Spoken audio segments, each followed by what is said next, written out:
I believe you. Is it ever? No, no, we can hear the captain. We are going to put them in the brig, right? No. Seriously?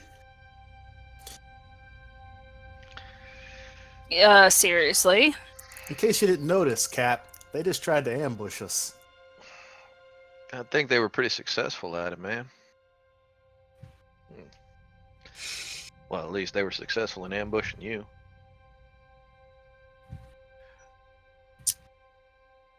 It's all right, man. I'm just fucking with you. We're gonna get you patched up. I just stare at him and pull out a cigarette. You know those things will kill you, man. You know what else will kill me? And I just kind of wave up and down my pierced armor with some blood coming out. Can he even light the cigarette with the temperature falling and falling, seeing how the doors open? I thought we closed it. Wait, No. so Are we gonna close them or start running? Because we gotta do one or the other, like right now. Yeah, Yeah, we need to get out of here. That was the impetus point.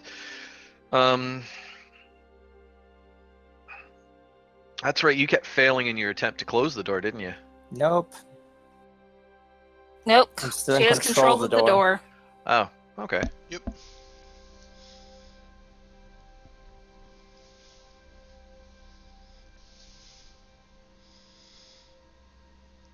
And yes, it is getting prohibitively cold. Mhm.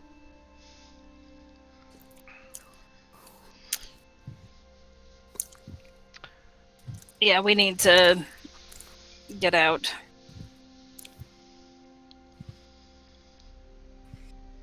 Alright, well, I'll go fire her up.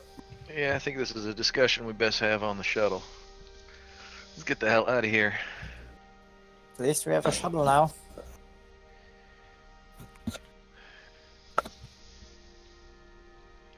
And dude looks at the old man and the kid. You guys coming?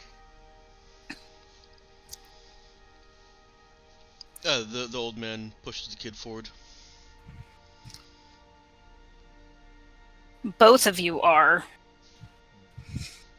Yes, ma'am. Yeah, no kids without parental guidance. Well, he steps up with the kid and is kind of in a position to nudge him forward, and or pick him up if he falters.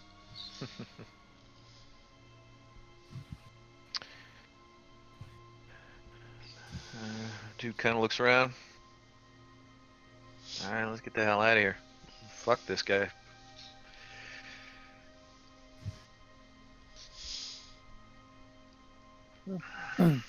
I'll go and pick up the radio just in case we'll want to use it later. Okay. Quick look at the weapons the dead folks had. Are they pretty much the same kind of stuff we got, Yeah, tech they were wise? revolvers and shotguns. Okay, so we got plenty of that shit. You guys book it back to the shuttle? Yes. But before Colleen lets go of the door, she just puts in a quick override that once the door closes, which it's gonna do in like a minute, it will stay closed for the next couple of hours. Okay.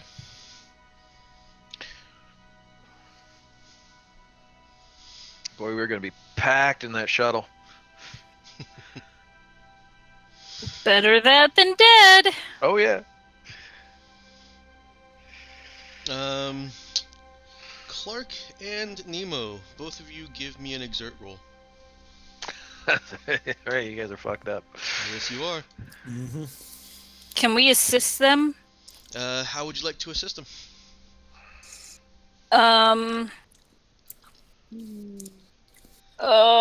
Like physically assist them, like help them out.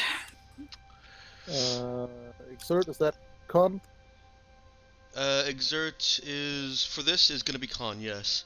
And yes, if you want to assist them, then you can You can make an exert check to assist him, but you'd also be making an exert check for yourself. You will be putting yourself in at more risk, but lending them some support. Oh well, shit. Do I get any bonus to the roll, seeing how the cold affects me much less?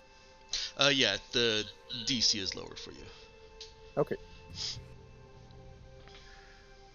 I'm trying to remember what the downside to an exert check is. I'll just roll Whatever the DM says it is. Okay, it doesn't Yeah. have a mechanical. No, Right. this is not a mechanical, a pre-written mechanical. I gotcha. Okay, so This is no me modifier. saying it's fucking cold. Make an exert check. I mean, if dude sees Nemo having a problem, you know, Mook getting shifted, he would basically put a shoulder under him and. He's That's- pretty damaged, and some of that damage is it's basically bypassing or allowing the cold to bypass the protections that his mechanical nature has against it. Mhm. His cold Yeah. armor is gone. Right. So yeah, I'd make basically an exert check to put his arm over my shoulder if he seems to be struggling and try and help him along Okay. as we rush. Go ahead and roll your con/exert, Matt.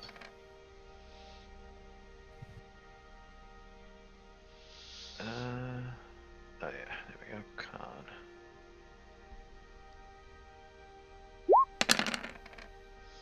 Oof. 2 2s and no pluses. Okay. Well, it's a good thing that I was going the direction, the taking this from the angle that I was. Your assistant, or not assistant, this was your own role.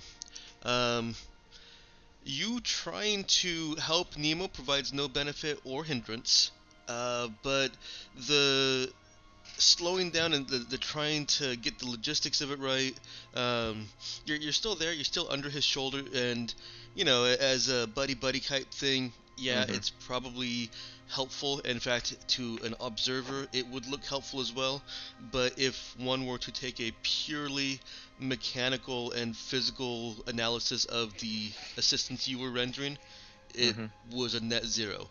Right. It looks like I'm helping him, but we both get to the same place at the same time we would have on our own anyway. Yes, however, you were more exhausted for the effort. You take 1 system strain. Mel, Nemo's fine. Right. I was like, where's system strain? There we go. Is anybody assisting Clark? Hmm. Going to be more difficult because he's a bigger man. Well, I mean, if we go into, size problems, I have more volume to surface area, so I can probably shrug off the cold a little bit better than, say... We're not going into size problems in that much detail. Yeah, but you're also a holy man, so So they've got handholds, is what you're saying? Well, yes, it lets the cold in a little bit, but the ventilation also lets me get a little bit more speed, less wind resistance. I figure it cancels out. Sure. Anybody helping him? Colleen has a handful with the giant combat shotgun. She Yes. does. It's on a swing. Emma, are you muted? No, I'm thinking. Okay. Cap's not a big woman. But she is strong. She is strong, yeah. We'll go ahead and give him a hand. Okay. You can do the same process. Roll for Cap first. Alrighty, so that's exert. Mm-hmm. And, yeah, it's gonna Do be I get any... Your do I get bonuses any- are in the difficulty I'm setting for it. Okay. Okay. And then go ahead and roll. For this, I'm going to have you do exert strength because Clark's a big man.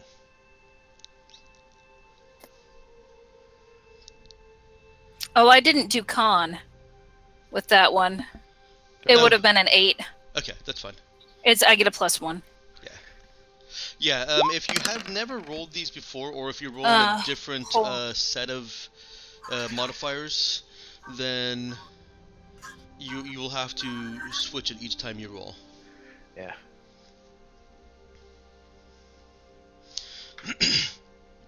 And for Cap and Clark, that is enough to give Clark a +1. However, that was such a tragic roll for Clark. You get there. Cap takes no strain. Clark gets there, but holy crap, literally, does that cold sting and those holes and all the blood are problematic. Frozen blood can't bleed. It's I've not got enough quite problems frozen that blood if yet. any creation of new problems will solve something. Clark takes 3 system strain. Okay. Oof. I have no Ouch. idea how system strain works. So but system I have 3 out of strain, 14, it's largely a metric to gauge how strained the body is. Until you Gotcha. get to certain points, it doesn't do anything. In fact, even if you hit your max system strain, which is equal to your Constitution attribute, not just the modifier, the attribute. Okay, so that explains. Okay. You get a lot of it.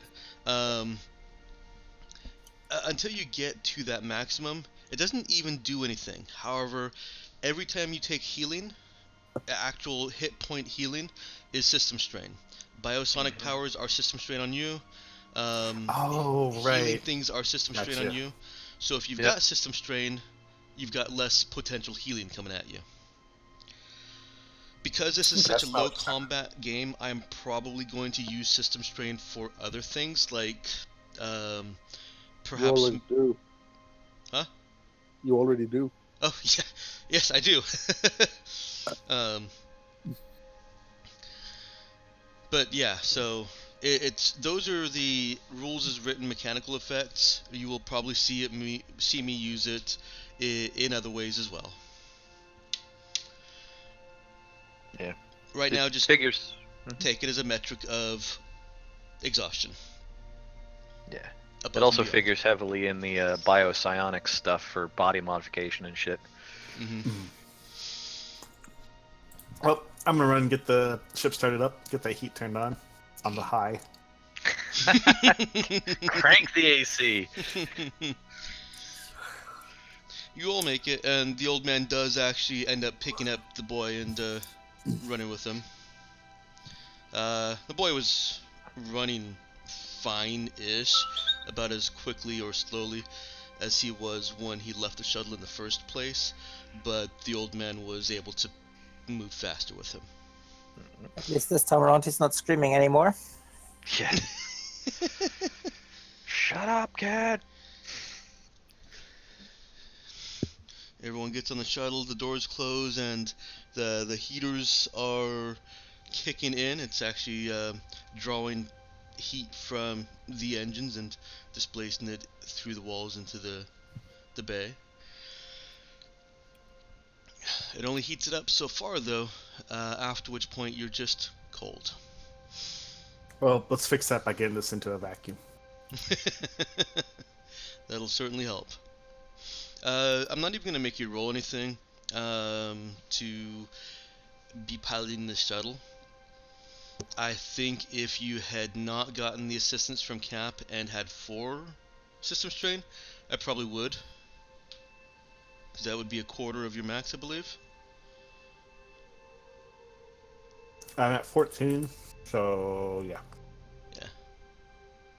Almost a quarter of your max. Okay. No, it is. Oh, what's your con? 14. Oh, I thought it was higher for some reason. Okay.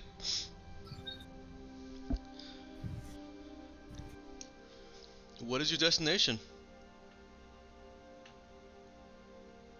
And is it final? Well, we are going back to the ship, right? Yeah, actually, we need to plan a better approach. Also, some people have holes. Yeah, I was gonna say we need to get Clark in the med bay. And then we can go to the next ambush. That's That's one way pretty- to look at it. That was a pretty Let's fatalistic approach there. Well, you know. Well, fair. So, are we just giving our 2 new passengers free reign of the ship? No. We're not giving them free range of the ship, but I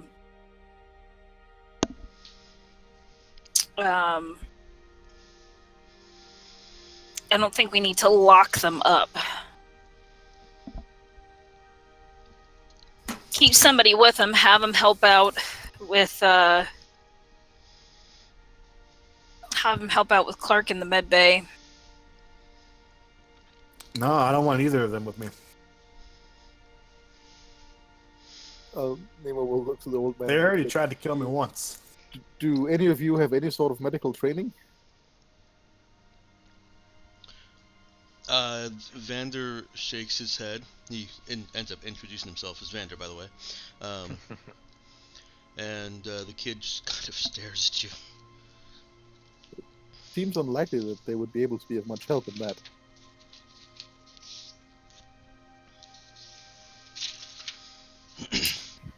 All right.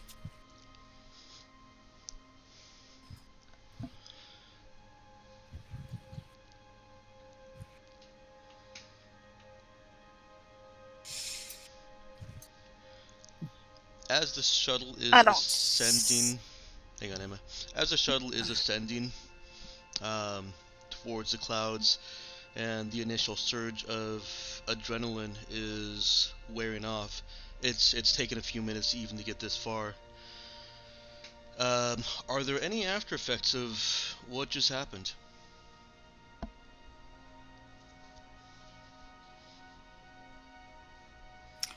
Such as? Well, the adrenaline's faded. You were just in a gunfight, and you've got 2 almost critically injured passengers, crew members, and some of you killed people.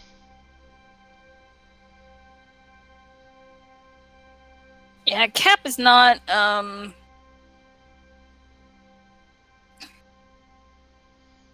possibly not doing as well as she could be. Oh yeah, I'm sure there are after effects. I want to hear them.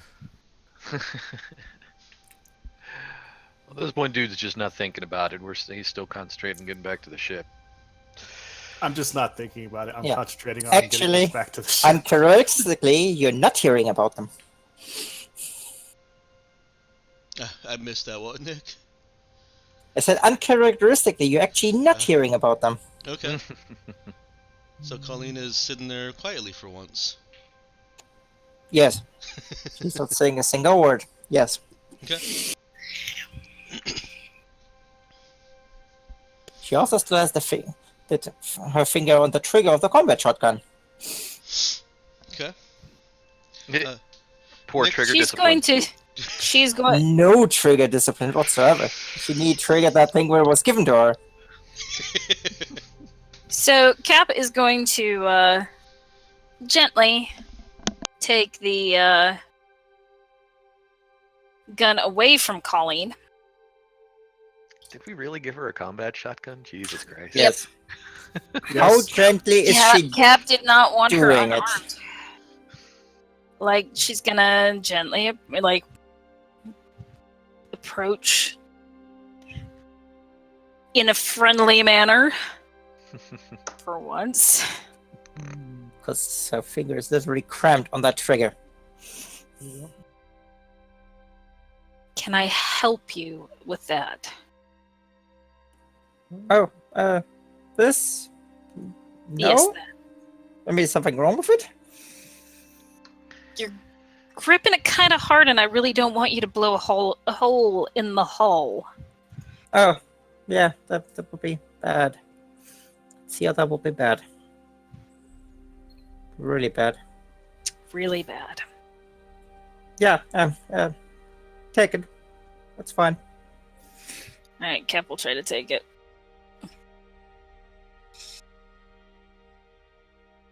Yeah, with some gentle tugging, she can probably pry it loose from my fingers. Pry it from your cold, dead fingers. Sorry. Nope. Wrong thing. Uh-huh. Cold living fingers. Mhm. Cold living fingers, yes. They would be cold, so. Yeah. I think dude probably would have tried to just quietly engage the safety. Yeah, engaging the safety first might be a good idea.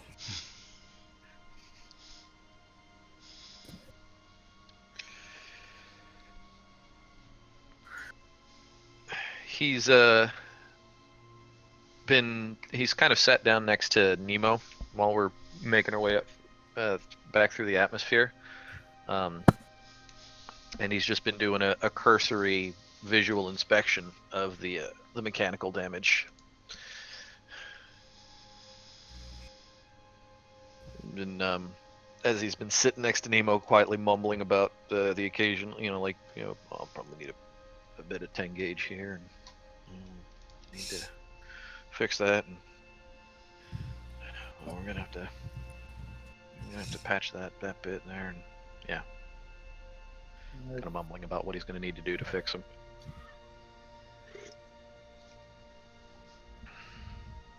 I forget, what are the actual rules for fixing android damage? Are we using do you have any house rules for that, or are we just using whatever is in the rulebook? That's just a straight rulebook. I'm trying to find it right now. It is relevant. You mean it's not on injury, death, and healing? It's not. In fact, I haven't been able to find it. That's what saying were you something. What were you looking for? It is in there. Android repair Wait, rules. what are you looking for? Android repair rules. Oh. Huh. Because we do have an android and we do need to repair him. Mm-hmm. As long as it doesn't require pre-tech components. Oh, here we go. The eyes can be healed with spare parts in the work of someone with fixed zero. Yeah, it's under the VA player characters. Yep. You can always repair yourself. There we go. Yep, each Even unit of without- spare parts heals lost hit What points equal to the eye character level. 15 minutes to apply. Okay. Page number? 199 under VI player characters. And whenever it talks about a unit of spare parts, it's talking about the 50 credits worth that is purchasable as a unit of spare parts in the equipment section. Yeah. So basically 50 credits per hit point to repair the android. Which is kind of a good deal, it just takes longer. Yeah. Oh. You lost hit points equal to the character level, so he's level 2, right? Mm-hmm. So 50 credits per 2 hit points. Yeah, sorry. 50 credits per unit of hit points. Right. And I lost 8, so we need 4 units. So... It pretty much doesn't need... You can even just do it yourself, even if you don't have fix. Mm-hmm. And I'd that imagine would we could do it. that would actually end up taking an hour to do. Would you cut it down to a half an hour if dude actually helped? No, I'm gonna say that this is too delicate to reduce the time with anything. Alright. Well, I imagine we'll have an in-character conversation about that when we get to the ship. Sure.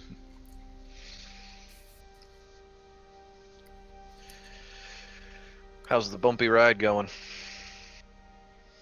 You doing alright up there, Clark?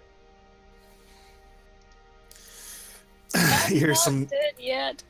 you hear some grumbling as he kind of like tries to like inspect his wounds while also trying to keep his eye on the air in front of him. I'm fine. Thank you. Right. Just checking, man. I'll make sure to clean the blood off the controls when you're done, man. Mm-hmm.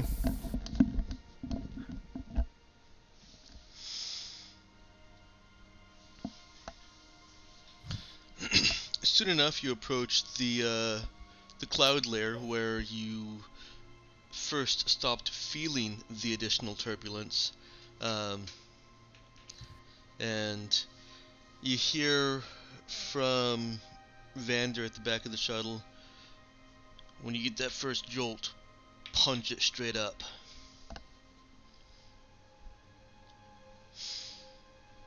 Kind of similar to what the kid did on descent, although going down is certainly easier. And shortly after that, the first tickle of lightning leaps from the clouds, followed quickly by another. And you feel the ship. Now Clark knows this is not what actually happens, but it feels as if the lightning is grabbing the ship and throwing it 3 feet down in the atmosphere. Nah, that'd be the turbulence. If you were going fast enough for turbulence.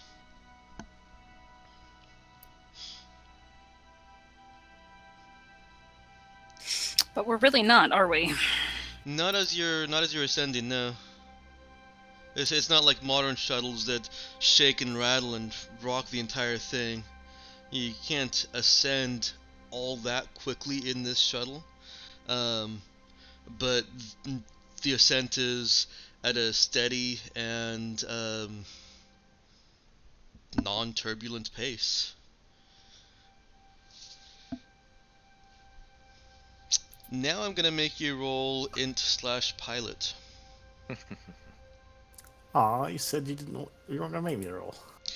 He said yet. Yet. Yet? That was just for getting the shuttle off the ground and moving around with grievous injuries.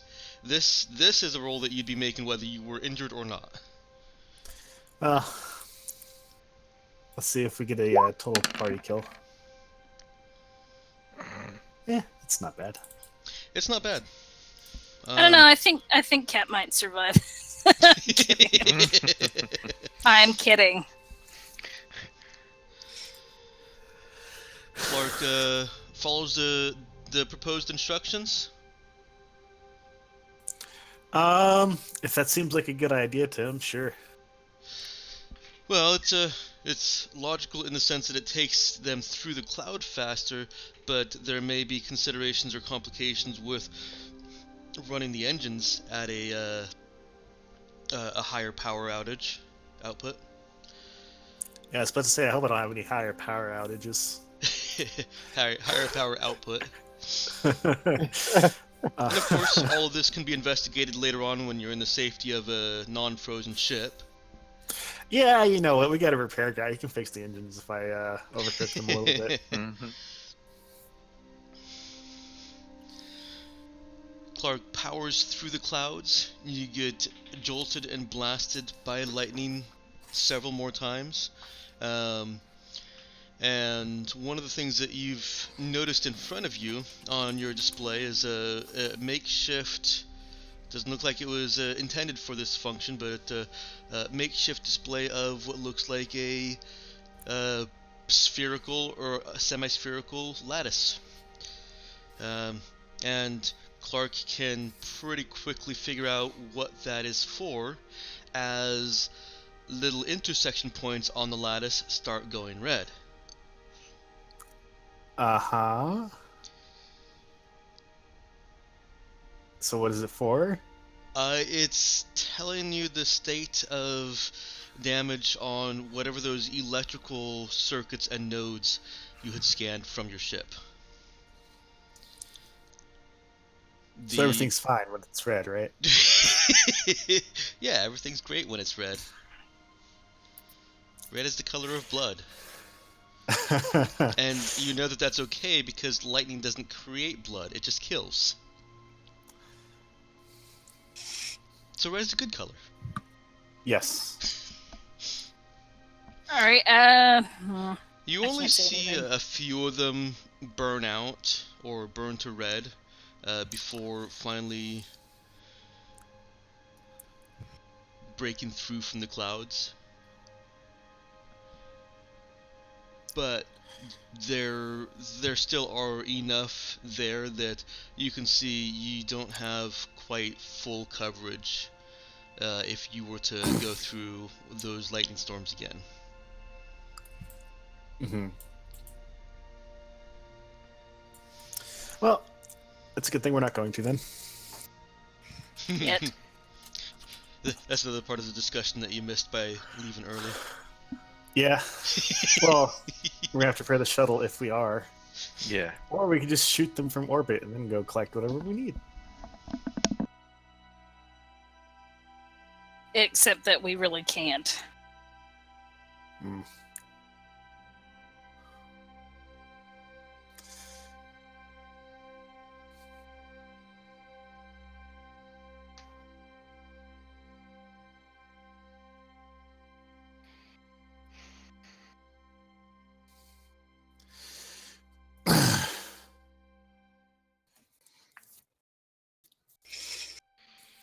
All right, so we made it out.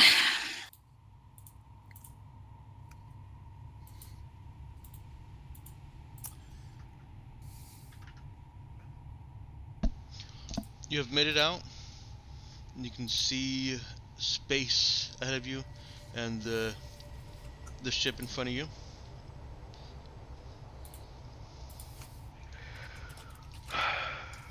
Well, that's a nice sight.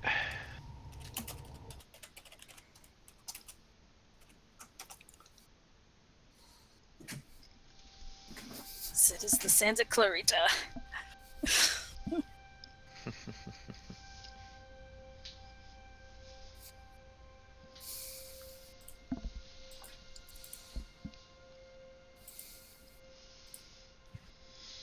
Hang on 1 second. I've got dual audio going again. Dueling audio. Audio Dueling duels.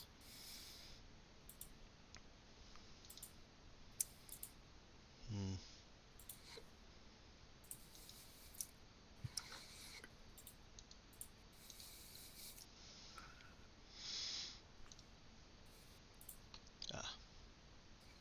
I did not. I had one of the sites muted already. Very good.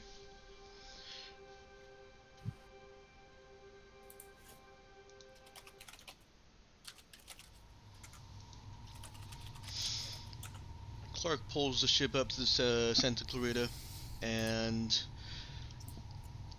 through a combination of captain's access as well as people being actually on board the ship, you're able to authorize and get into the shuttle bay.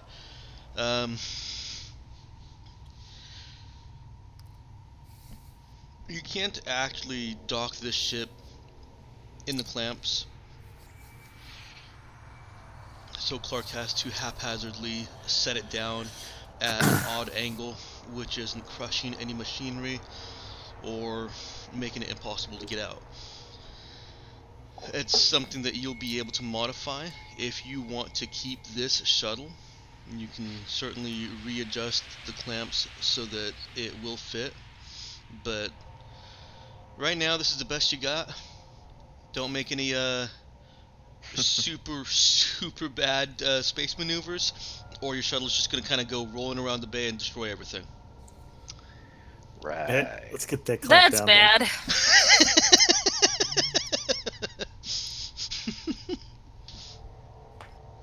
We don't play with the whole gravity thing too much, but it does have its effects.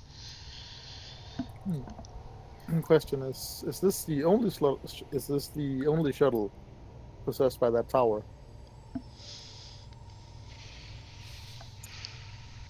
Is That Nemo is a good asking that out question. loud? Yes. I'm asking the old man whose name I forgot again. Oh, Vander. Vander. He sees Nemo looking over at him and he nods. So by taking this with us, we have deprived them of any further ability to contact the world outside the tower. Oh, Good. Jack can still contact the world outside, but he can't send the shuttle up. What do you think the odds are of him being able to get a hold of any other towers and get help from them? I don't think it's likely. He can contact him all he wants, but... And the kid pipes up, points over at the box that Colleen is holding. Evander lets out a big laugh.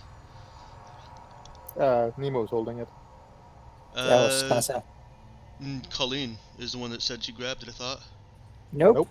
Oh, okay, then that's right. The box that Nemo's holding. And Vander's eyes just hadn't seen it. He was glazed over. He looks down and he lets out a great big hearty chuckle at that. Backtracks. He's not going to be contacting anybody. So he had one. You guys had one shuttle and one radio? One working radio. Well, shit. Are you guys without. I mean, were you self sufficient down there? Yeah. Yeah, we had some farms on the mid floors. Some livestock. I just want to make sure, like, I mean, I got no problem leaving these guys to go fuck themselves, but I didn't want to doom your whole goddamn place to starvation and shit. All 7,000 people? Nah, Yes. they'll be fine. Alright. Maybe, You guys are just kind of. just maybe they'll actually get Jack out of there. Well, Well, he maybe. is the cause of this misery in a Yeah, sense. I was gonna say, man, if they find out that he's responsible for this fuck up, yeah, I gotta imagine there's gonna be a change of power. He shakes his head. I don't think you understand how life works on Rain Lilati. It sounds like we don't, to be honest. Yeah, that seems immediately obvious. Power sits at the top. Well, and shit rolls downhill. That is the usual function of gravity, yes. Yes, we do understand that. Thank you, Nemo.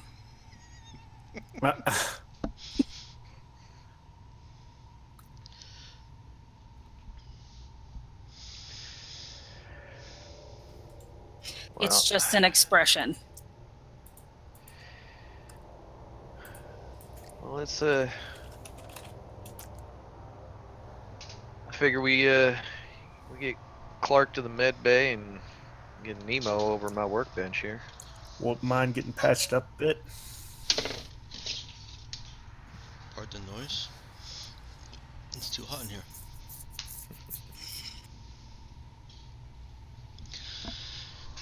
You guys get the shuttle bay repressurized and get out of the shuttle.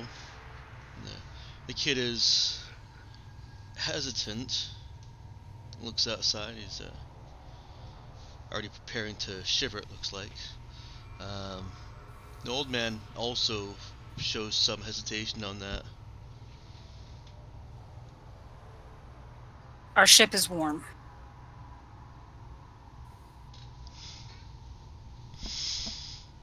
He nudges the kid forward.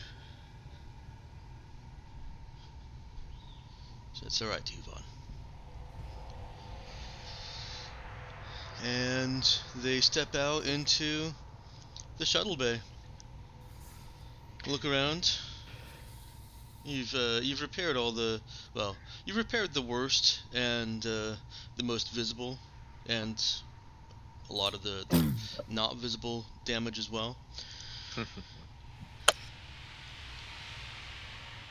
There's still some things that were left as a, yeah, that's not affecting anything, get to it later.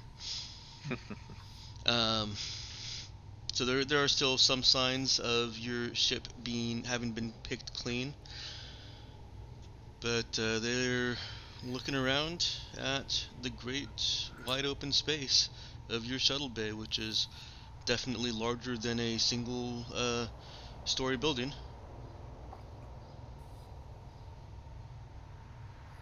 In height.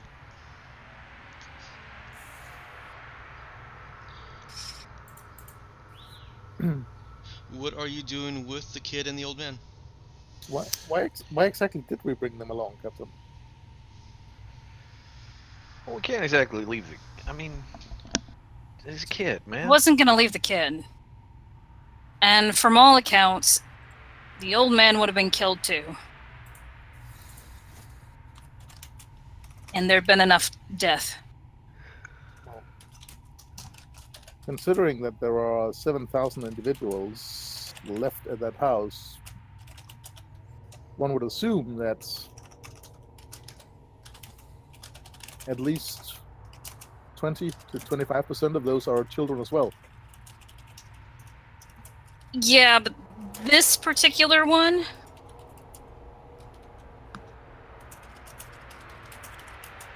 this one would have been killed for not doing what he was sent to do.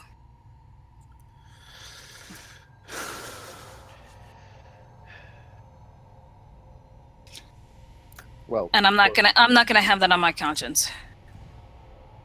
well, he did attempt to do what he was sent to do. He just failed at it, or rather, the others failed at it. Well, I don't know. We should hold that against the kid, man. It's probably either that or get thrown out of the building into the hydrogen-filled atmosphere and dying a really horrible death.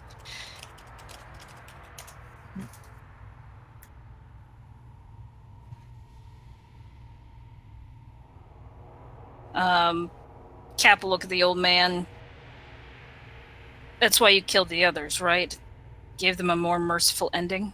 Save their families? I killed the others to save their families. We were all in agreement.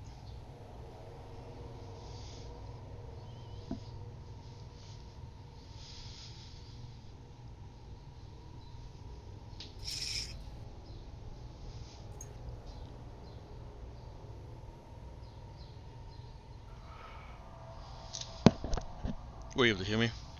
Yeah. Okay. Cap will nod. I figured you were.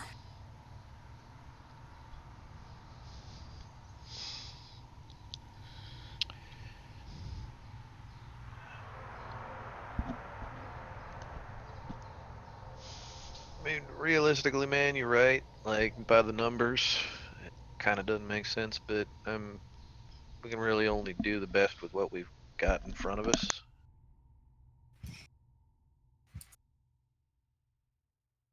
Like, the kid was there. We can save the kid.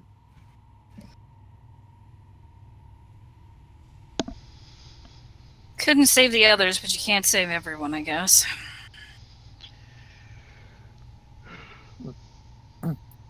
Curious. Thank you.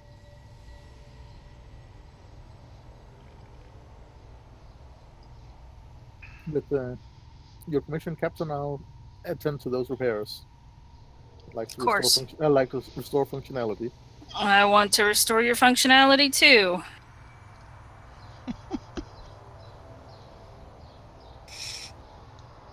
And yes, she does say it like that. And we'll go and get himself repaired. Okay. Yeah. Is dude going with him?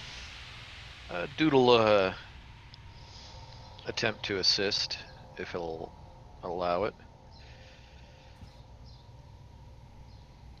Okay. Assuming we have the necessary amount of spare parts, of course. Yeah, we do. We do. That's only going to really come into play if you see something that you want to build or repair and it takes you down to 0 spare parts, or if you're in the field where you're not carrying a heap of spare parts. Oh, maybe. How much do spare parts weigh? A lot. Each unit is 1 encumbrance. Each unit is 1 encumbrance. Okay. So each level worth of hit points is 1 encumbrance. Right. So I could easily carry a bunch, actually. You could. You might not have room for much else. Yeah. I'm not actually carrying anything else. So. Armor. Yeah, aside from the armor.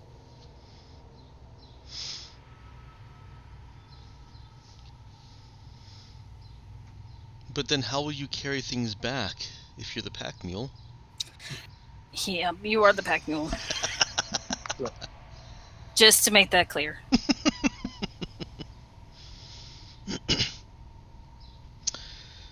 Clark, Vander did get the gesture. Mhm. He didn't respond. But yeah, I could easily carry 4 units stored.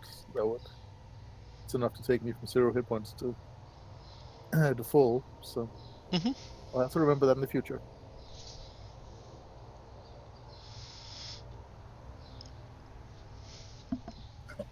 Okay. Not Clark, Dude and Nemo head off to a workshop to utilize some spare parts, slap them on the android, and get all of his holes repaired. Hooray! Clark heads off to medbay. Yep. Okay. Just Anybody basically- going with him? I don't really think I have the skill for that. What's Colleen doing? I mean, Yeah, I got a -1 to heal. Essentially, vanish. Okay. Colleen is gone. As you guys are looking around taking stock. well, I didn't get put into critical condition, so would I be right to assume that these wounds aren't that bad? No, Like they're surface wounds or yeah, and I had an opportunity to say earlier, but neglected because you guys were already talking about other things. The wounds have stopped bleeding. You're not bleeding all over the place. right. They'll need the medical care. What they'll basically need is to make sure that they don't get infected, that you get whatever bullets you did get lodged in you get taken out. Right. But even without going to medbay, you would, you'd live. Mhm. Well, no one here is skilled at any of that, so I might just yank the bullets out and put patches on it. Your medbay actually has things that can do that for you. Oh, convenient. Yeah. Yeah. Let's see, where is it? I just had it.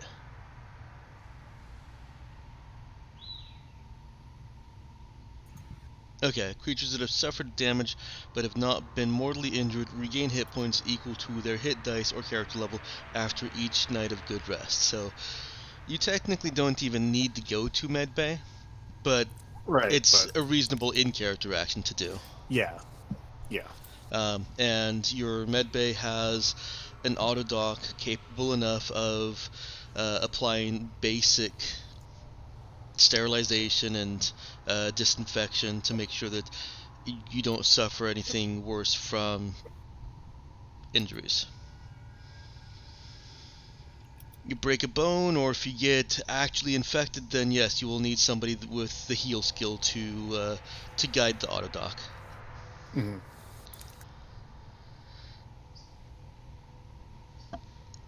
Otherwise, you're fine.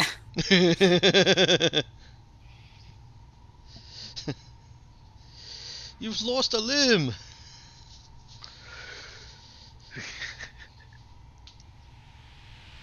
Only a flesh wound. Alright, well that leaves Cap with the old guy and the kid.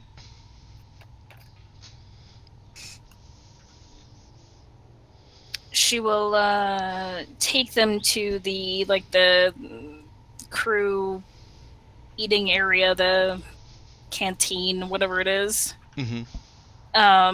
and sit them both down. Get something hot to drink for everybody. Okay. And probably pour some liquor into her own.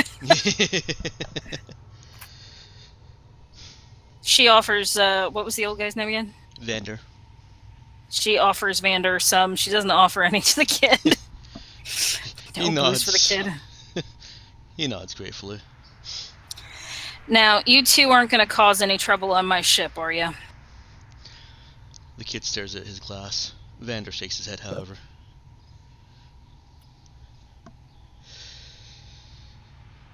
No trouble, ma'am.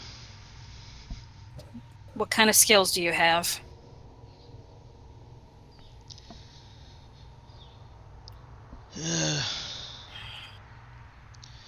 Ain't much. Was a mid-level maintenance guy. I cleaned up. Got into a couple fights here and there, so I got thrown into the thug squad. Along with the others who didn't make it. Yeah.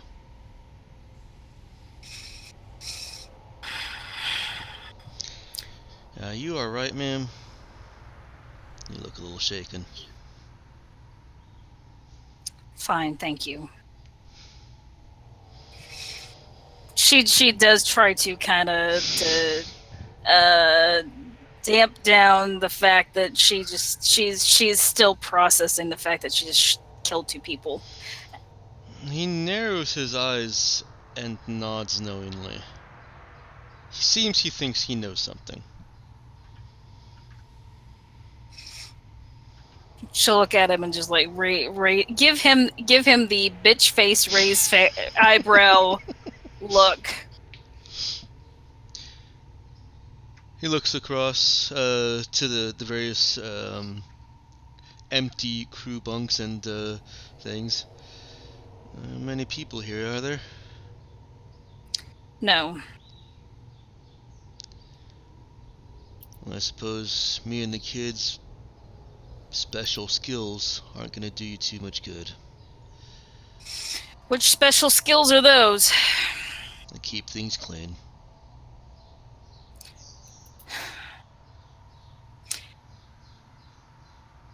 I'll be honest with you, there's a lot of cleaning up that still needs done.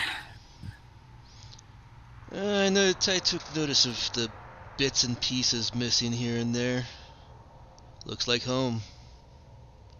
Take something from one engine that's failing, put it on another. Pretty much. Yeah. I can't help you with the mechanical work, but me and the kid, we can keep the ship, or get the ship looking pretty as it looks like she ought to be. He clearly has no idea how big the ship is yet. She will actually ask, do you understand how large this ship is? About a floor, maybe 2. We're a cruiser class, right? You're a cruiser class, yeah. She will tell him we are a cruiser class ship. He doesn't really seem to... That reference isn't really processing for him. We have schematics on our data pads, right? Mhm. She will take out her data pad and show him at least a high-level view of the ship. Okay. He Yeah, looks at it. normally it has a crew of about 200. Is she showing him side or top view? Or some orthographic? Kind of split side and top. Maybe it's orthogothic. I think it's orthogothic. Orthogothic. I don't know. I don't know these things. I saw the word a couple times. I know how to use it. He looks at that. But do you know how to spell it? Yes, actually.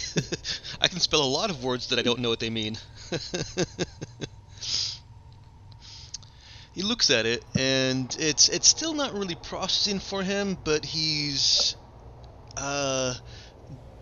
narrowing his eyes, digging in, and he seems that he finally clues in on where the measurements are, and he kind of leans his head back. Oh. Yeah, That's a big ship. that's a big ship. Claps the kid on the back. We got some work to do, Tuvon. He's still staring at his cup. Now, you both keep your noses clean. You have a place here. I would have taken the others with us too, but if it's better for their families that they didn't make it. It is. I have to try to understand that. Jack is a vindictive... He's a vindictive ass. Well, it's good for us that he can't get us here, isn't it? Not without his shuttle. Hell, the size of this ship, you could just...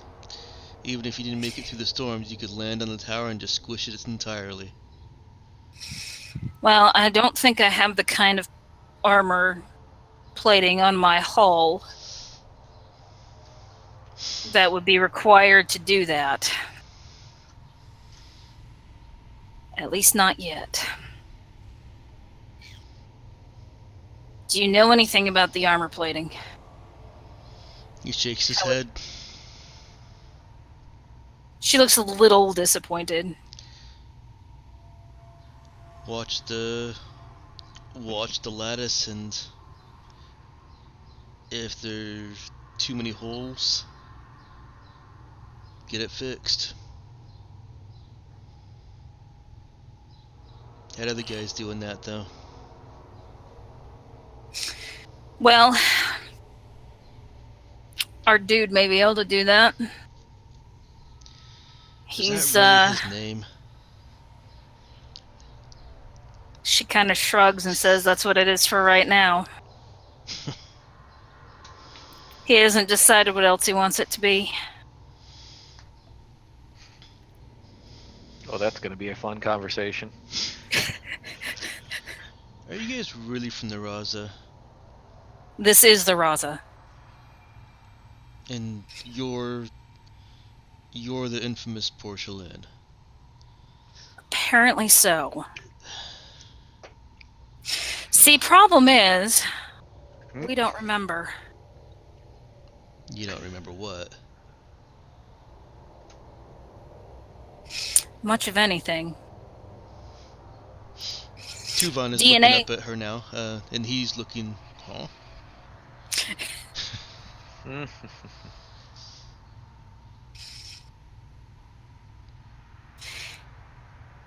You were saying?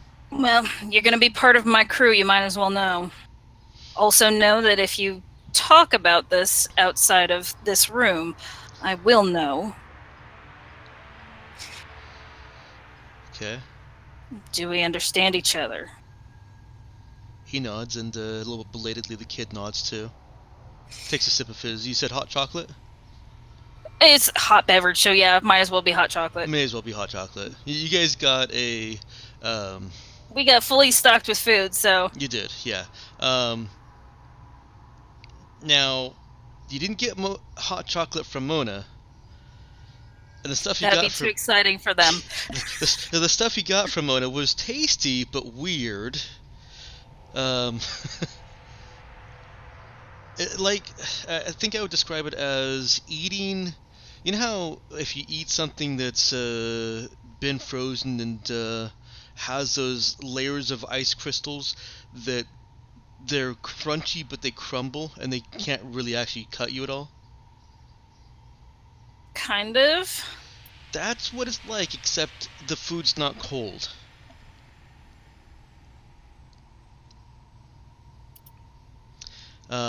It's tasty enough. But yeah, no, you did not get hot chocolate from Mona. I'm going to assume that you got it from just some extra shopping that was done on Henry Station. That works. We don't have to go through every bit of shopping that you guys do. Right. Good, because that would be a really freaking boring game. Yes, I'm afraid it would be. I mean, there may be some people who like that. Okay. Yes. Yeah, so the kid... Those people usually play GURPS. Wow. Or Rollmaster. All the tables, yeah. And they exist. The kid sips his hot chocolate and then he starts sipping it more once he tastes it. That's right. Cap will go on to explain what has happened to them, that they woke up coming out of stasis and didn't have any of their memories. And while all of the evidence that they have points to the fact that, they are the crew of the Raza, and also that the ship obeys her commands because she is the captain, there are big, huge, gaping holes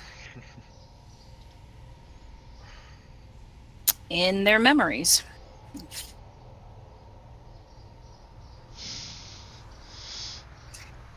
And she says, as far as I know, that is the first time I've ever killed anyone.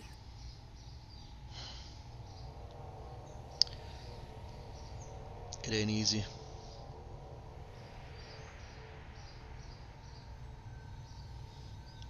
You seem to be holding up very well, though. Apparently, I'm pretty tough.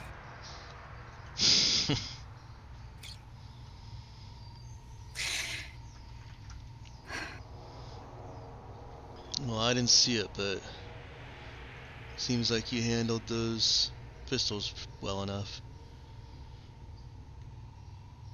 Yes, but I don't know why.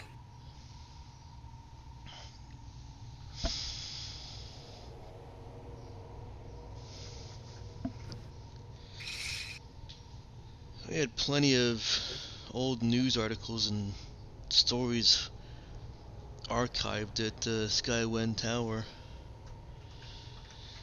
Everything about the Raza blowing up space stations, hijacking ships. We're the baddest band of pirates and scum out there.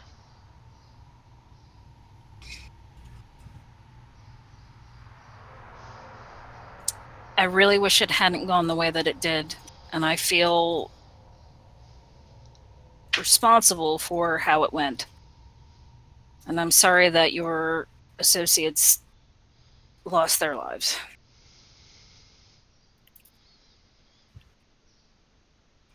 That is not what I wanted.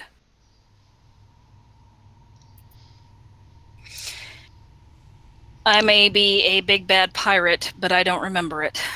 Neither do my crew. We don't know why we lost our memories. Nothing. Well, I guess I'm glad you did. No offense. None taken. The way I hear it, old porcelain, whoever that was, wouldn't have hesitated to put a bullet in all of us. Even, well, maybe not the kid. No, I think she would have. That's a tough act to follow.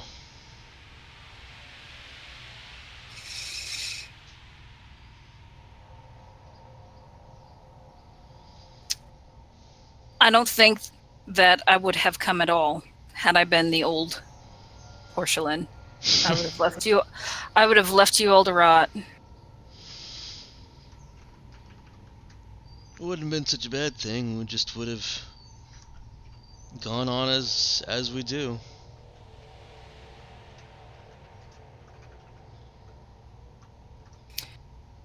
Did your people really need help, or was it just to steal our ship? It was just to steal your ship.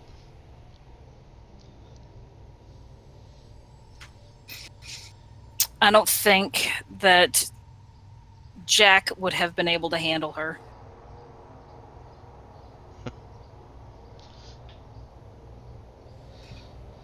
Maybe not. He's got some smart folks up there with him, but like clings to like, so not that close to him.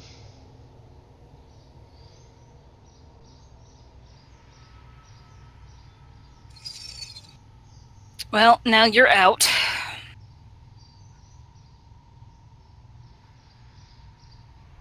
casting your lot in with us. I won't lie to you and say it's going to be easy. So what's this? You keeping us on, or are you just gonna drop us off somewhere? Do you want to stay on? I don't know. Do you think that I can take you to Henry Station and see if they'll take you? They won't.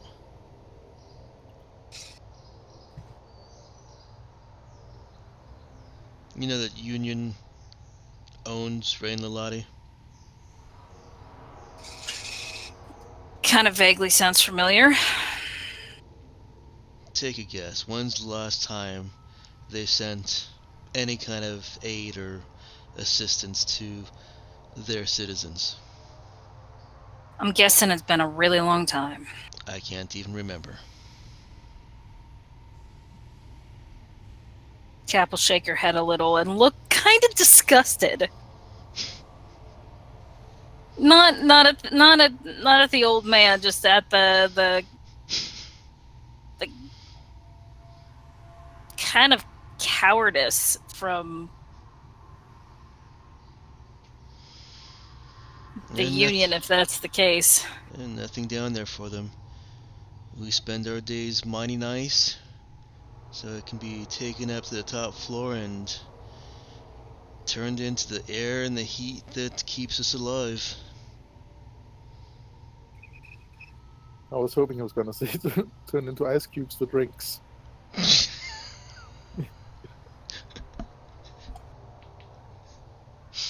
He didn't. I'm sorry to disappoint. I don't know, it does make sense. It's just that ice mining sounds hilariously stupid on the surface. Mm-hmm. I agree, and I'm very pleased with myself for finding a way to work it in. Because as far as all my research goes, that does work. Yes. If you've got powerful enough, if you've got enough energy, yes, you can break ice into oxygen. And one thing that I failed to describe, but you would have noticed on going out, and probably noticed now in hindsight, the tallest skyscrapers had rods up into the clouds. They harness the electricity. Mm-hmm. Mm-hmm. Makes perfect sense. Lightning spirals. Mm-hmm. Oh, heck, you can split hydrogen for energy, too. Yeah.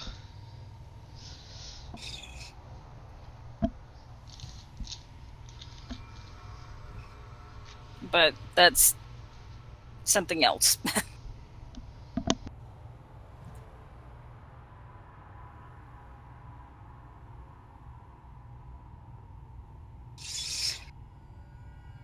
Well, Out of curiosity, what does actually power the ship's engines? I'm sorry? Out of curiosity, what does actually power the ship? What, the shuttle or your ship? No, the Rasa, the ship in general. Fusion, antimatter. How is it actually powered? Yes. that's a good answer. The Raza here has a drive that boggles dude. Ah. He's been able to get the power banks working using schematics and his unknown know-how. Right. But and he can see that it can take more power. It can output more power if you get some of the modifications that seem to allow it to exist at a higher capacity. If you get those modifications fixed. Right. It doesn't actually move the ship. It moves the universe around it. Yes. You just said the same thing twice.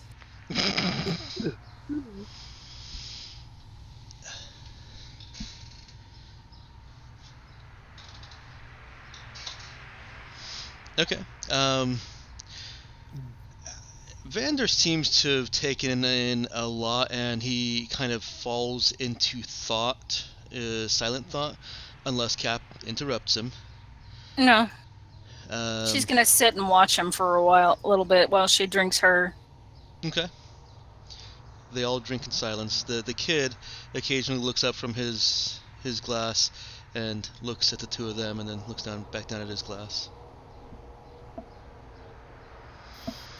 Let's move over to Clark. I guess I finish up in the medical bay. Have another cigarette or two. And I either if the bridge is open, I'll head there. If not, I guess I'll go to my room. Does Cap leave it open, accessible to the crew, or does she leave it locked, accessible only when she specifically allows?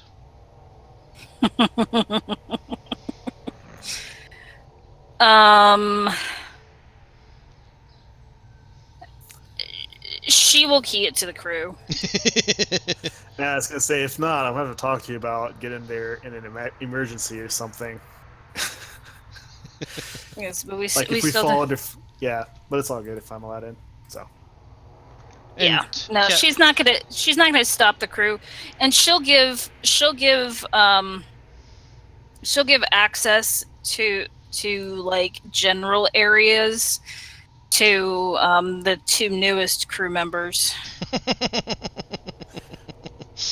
You're just slowly building up a crew here. Now you've got 3. Yep. Hey, he gets a mop, and this area around the airlock needs to be clean at all times. Well, the kid, we may be able to, like, have him work with Dude and actually learn some useful skills. Start honing some help for the maintenance.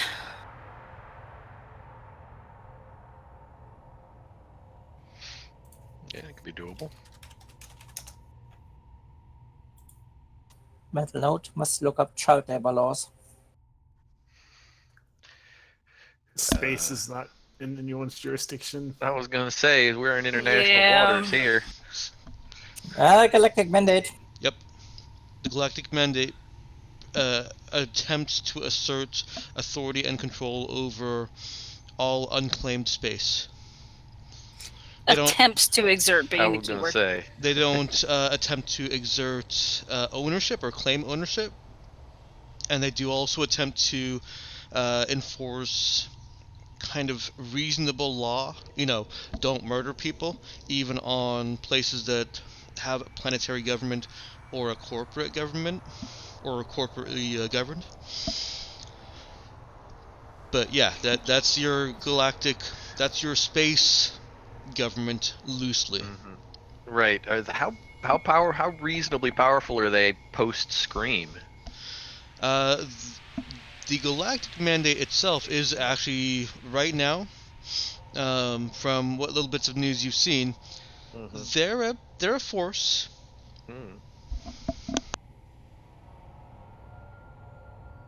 Gotcha.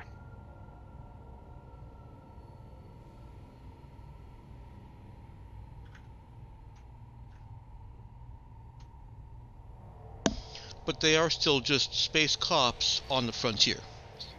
Right. Yeah. A frontier filled with dirty bankers and violent gold miners. Of course.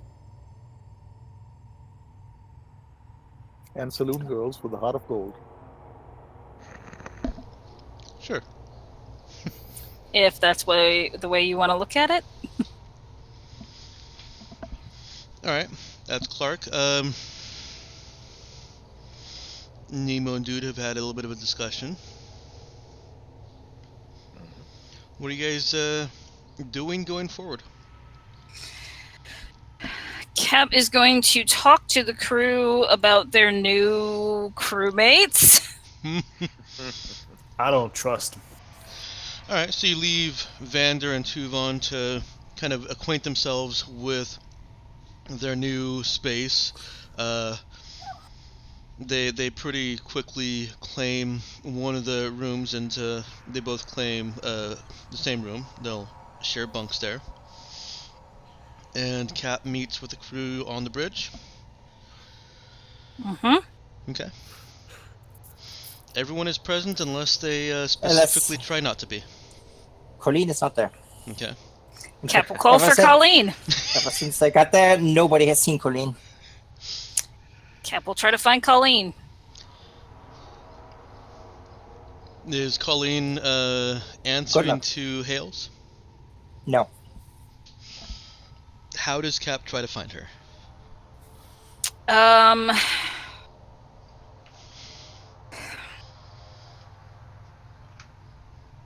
Well, damn, kid.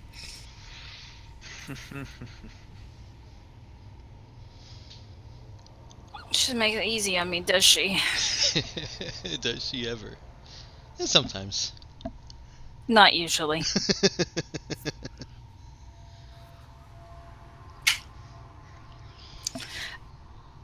She does appear to be a kid. You don't know her exact age, but she does appear to be a kid. Older kid. Teenager. Yeah. Angsty teenager. You stuck me with the angsty teenagers. Hey, Tuvon's only 12. He's not an angsty teenager yet. Yet. Yet. And old men. And old men. You now have 2 of them on board.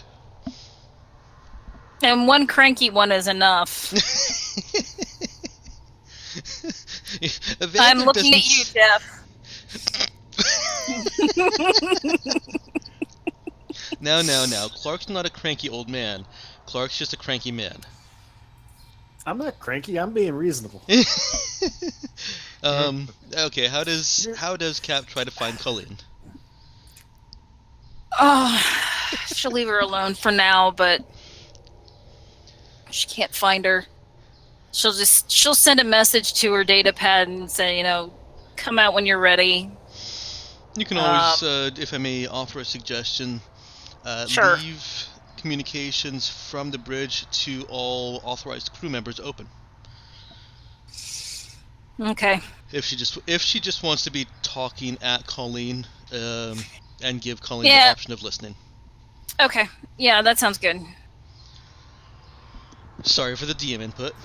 No, that's good, because I honestly probably wouldn't have thought about that, because I forgot about it. Fair enough. I forgot. Sometimes I forget I forget all of the options that I have. Forgive me. No, that's fine. Alright, so Captain has called crew together. Does everybody come except for Colleen? Mm-hmm.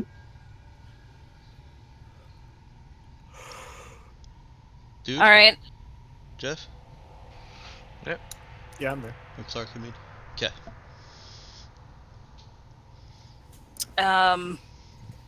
And Tom's there too.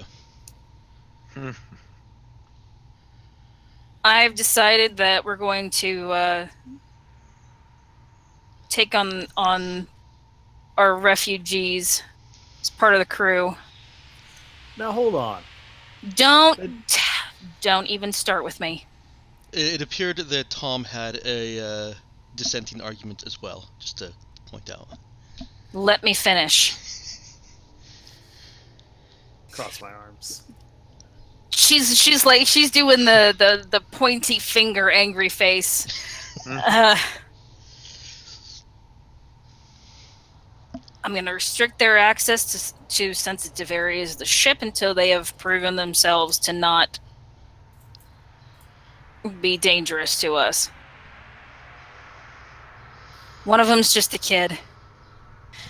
I'm hoping that maybe if he's smart, as he appears he may be able to help dude here with some of the repairs to the ship. They've got nowhere else to go. Yeah, I mean, kid could be a help. Oh, hell. He flew the shuttle, man. He could help you out. Nah, I ain't letting him do anything. No. That's not your call. I didn't say have him take over, man. Like, help.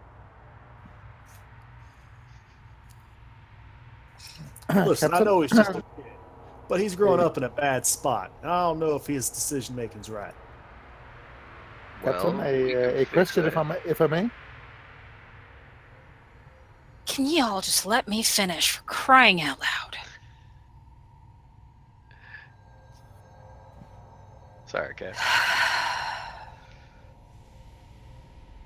I have given them the option of getting off at a station. Henry Station won't take them. From what they've told me about the Union doesn't give two shits about their people.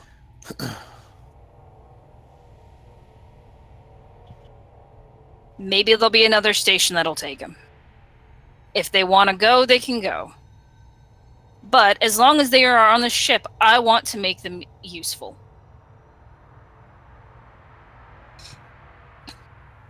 We have a lot of cleaning up that we can't do ourselves, and they've offered to help.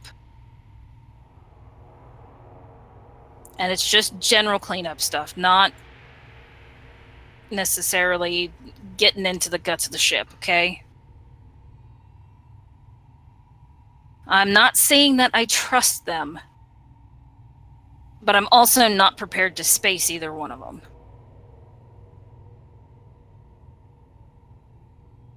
Now, Clark, you had something to say. I'm just saying, they were fully prepared to kill us, take our ship already. And that's the kind of people they grew up with. You might want to see the best in them, but I don't think they necessarily have it in them. And maybe they do. I might be wrong. But I think it's wrong to make that assumption. Well, we're making assumptions about each other too, aren't we? At least we know we were working together before.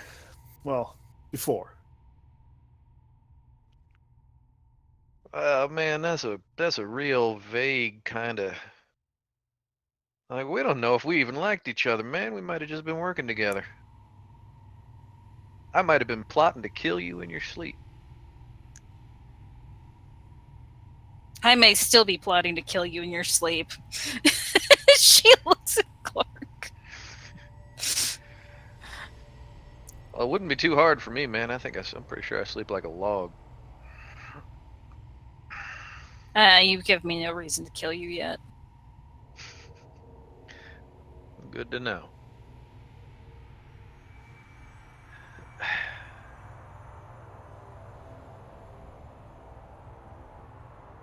I don't know, man. We can't assume the worst about the universe. Otherwise, we might as well just find a moon somewhere and hole up in a cave.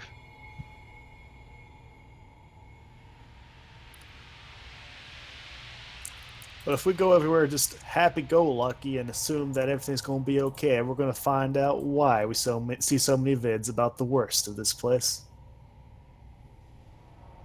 Well, I mean, come on. We went in there armed for bear. We didn't exactly assume we was gonna be, happy-go-lucky.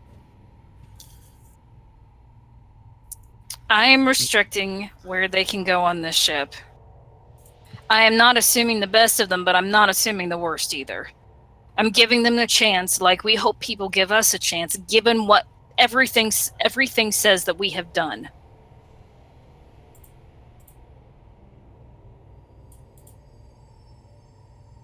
Fine. Okay. They're taking a chance on us too.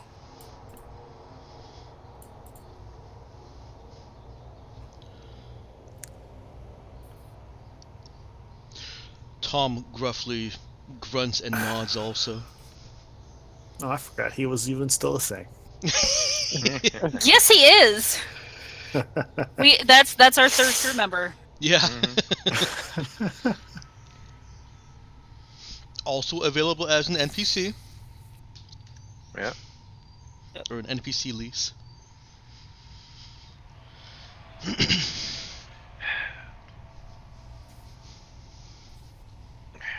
mean, well, shit, man. The security systems on this ship stymied us for a while, so I'm pretty sure it's going to keep that kid and old man where they're supposed to be. I'll keep an eye on them. Tom finally speaks up. She nods to Tom and looks appreciative.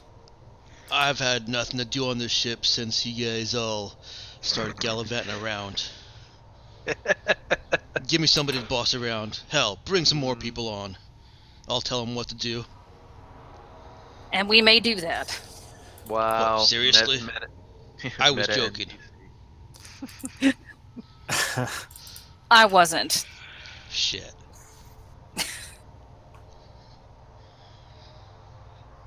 Add to my resume. Refugee rumbler. Well, there you go. Man, so we got some basic security systems and monitoring systems on this ship. Where the hell is Colleen? She could probably keep an eye on them with computer systems. I don't trust her keeping an eye on things with computers. No, I don't Do you think trust that's a anybody? bad- I don't trust her being anywhere I can't see her. You know she can hear you, right? What? He looks around. Yeah, that's a pretty solid assumption. She's listening in. He crosses his arms. Especially since I set the comms up so she could listen in. Of course you did. Fine, whatever. I couldn't find her. I want her to hear it if she wants to.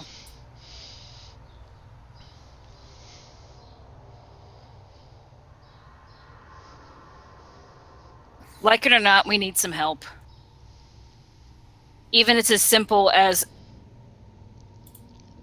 keeping the place clean, because we sure as shit don't have enough time for that. Yeah, what with going down to planets and getting yourself shot at. Well, in fairness, we didn't intend to get ourselves shot at. Anyway. They're here now. I'm letting them stay. Keep an eye on them if you want. I'll be keeping an eye out for them also.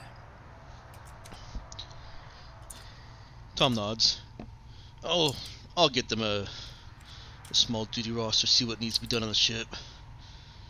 Get them a schedule. I think that's good.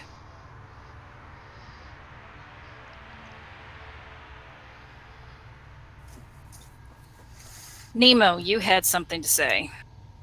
Yes, Captain. Thank you for acknowledging it. You said that you'll keep them on until they keep them restricted from battle areas until they've proven they're no danger to us. How exactly will they do that? By not trying to steal the frickin' ship. Or shoot us.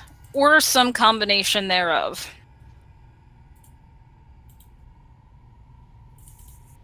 And when will they not have done this to a sufficient degree? When I decide they have.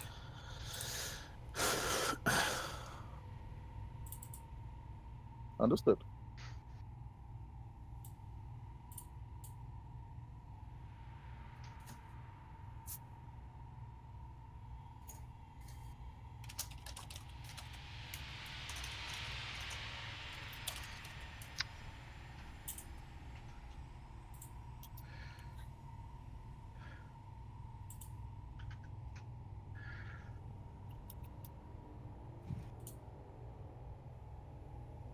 Anybody else have something to say?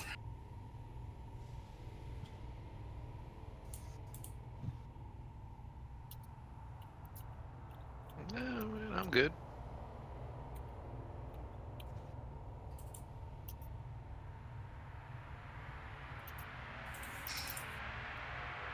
Tom shakes his head.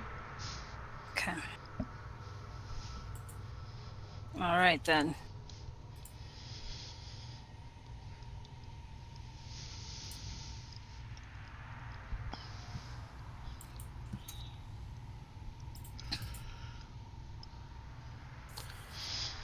Okay.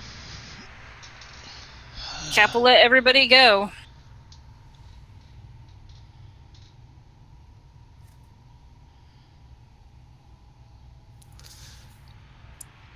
Actually, where are we planning on going right now? What's our next? Actually, I think we can. Cap will say, "Well, stay here for the moment." She wants Dude and Clark to look over the ship. The shuttle? Yeah, the shuttle. See if they can figure out what that lattice is. Right. And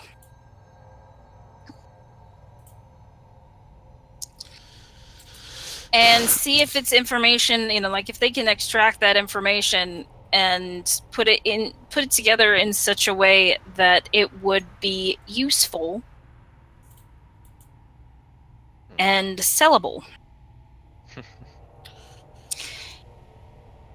Because there's a whole world of untapped resources if people know how to get down to the planet. Yeah. That sounds like a plan to me. And maybe they can make some money. Yeah. We'd always use some fundage.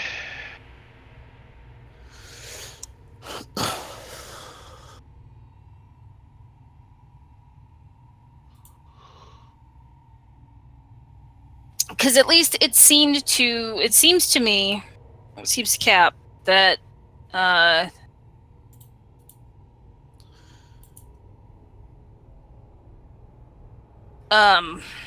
my god, I just had a blonde moment. That if people could get down to the planet easily, there would be a lot more movement to and from. That would be good for both the planet and possibly for the mining facility, or for the towers, in terms of getting supplies that they need, and maybe letting people get off the planet if they want to. So they don't have to try to lure people in. Also, might help the crew get their hands on the pre-tech stuff that they need.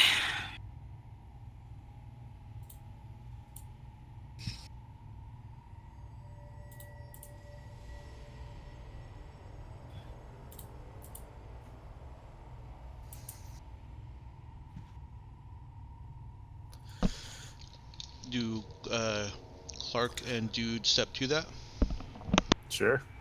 Ain't got anything else to do right now. And maybe have, if the old man and the kid have any kind of input that they can give and help,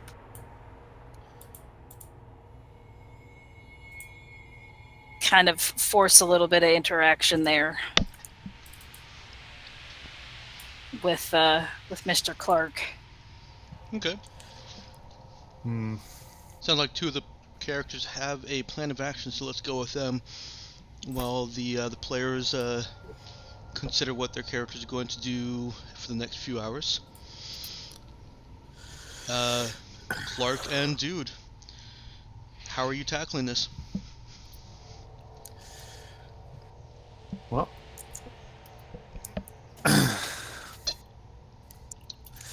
I guess Dude knows the hardware part, and I can try to tackle it from the cockpit. Okay.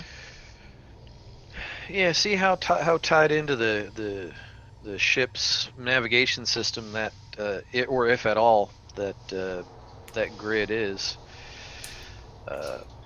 Dude's gonna try and take a look and see like how much juice that can actually siphon off, and if it scales or not.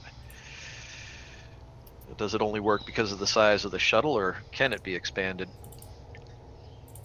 Okay. And are you seeking any input from the old guy or the kid? I'm not. Dude?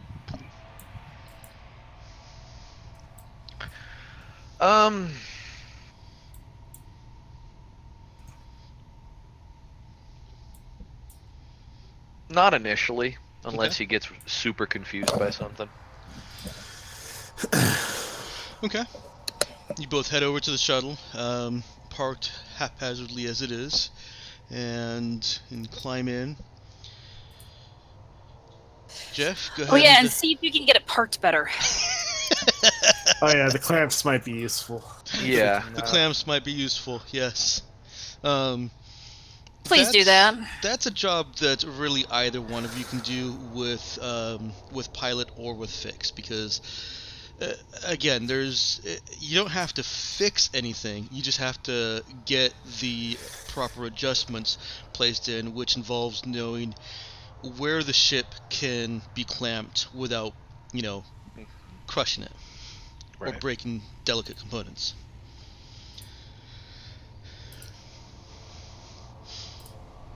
So do you guys want to do that first?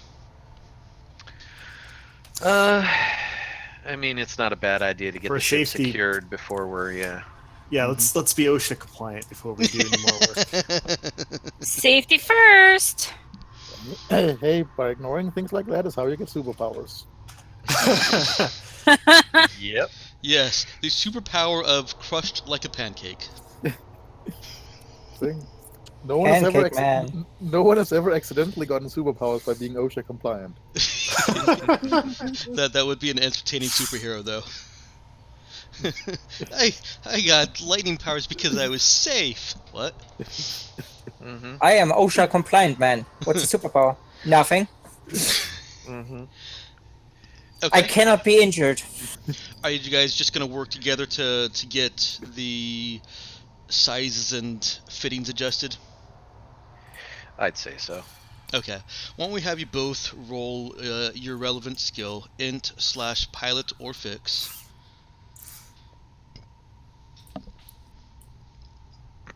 And this is not to see if you guys succeed or fail and drop the shuttle into the... See if I get superpowers. This is to see if you get superpowers. Yes. Or That's maybe a it's number. just to see how long it takes you. Okay. That's not bad. It only takes about 20 minutes to get the clamps calibrated, adjusted. It's made a little bit more difficult by the external additional armor structuring. You don't know exactly how much force can be exerted on it, but you find a couple of good solid frame support type points, and you get the ship clamped up. There's a little bit of a jump that you have to make between the door and the ramp going down to where you had parked it, but that's about a half-foot jump, so enough for somebody to trip and break their ankle if running, otherwise they would just step over it. Yes, I've been thinking that ever since the first time someone said clamps. Yeah. Yeah. Uh-oh, did somebody post nipple clamps? No. No, Even better. Jesus Futurama. Christ. the Yeah. robot gang, Although I'm the robot pretty sure. gangster from Futurama. I was gonna say I don't think Mike watched Futurama, did you? Nope. You should have. Well, no one's perfect. Yes, but that's clamps, the robot gangster. Yes, that is exactly what you're attaching the shuttle to. And there's a great big robot face grinning down at you. We gave him the clamps. Yep. Alright, the shuttle is situated. It has a tiny little bit of sway as necessary for for flexibility, but it is secured. And it will be easy to release when you fly out, and easy to dock and clamp when you fly back in. Although I'll say it will take a little bit extra time to reclamp because of the external armor weirdness. You guys get in, start filling about with drive systems and electronics. Sounds fun. Oh yeah. Okay. And you're both at skill level 1 on these, right? Fix 1, For- pilot 1? I'm at fix Yes. too. Okay. That's right, you cheated with focus. It's not cheating if it's actively part of the system. Right? It's not cheating at all.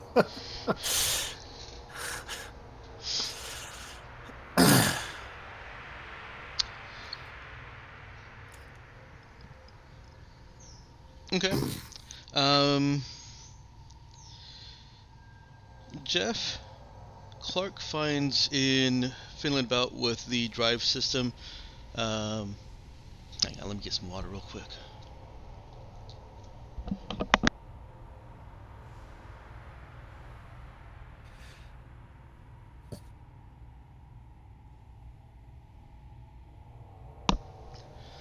Sorry for the interruption there. So Clark finds in fiddling with the drive system that it is loosely tied in, but only because they're pulling power from the drive into the circuitry. Go ahead and roll a pilot check on that.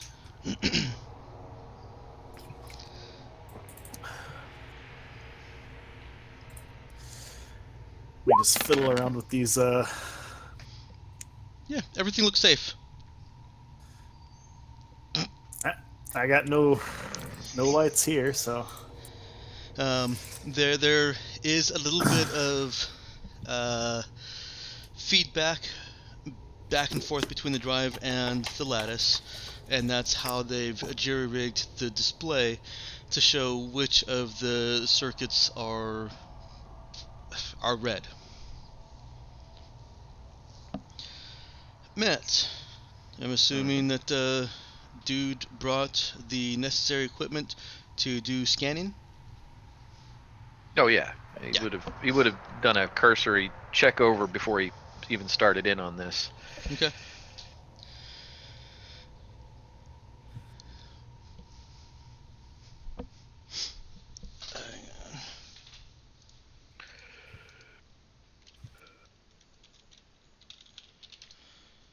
It is unreasonably hot in my room.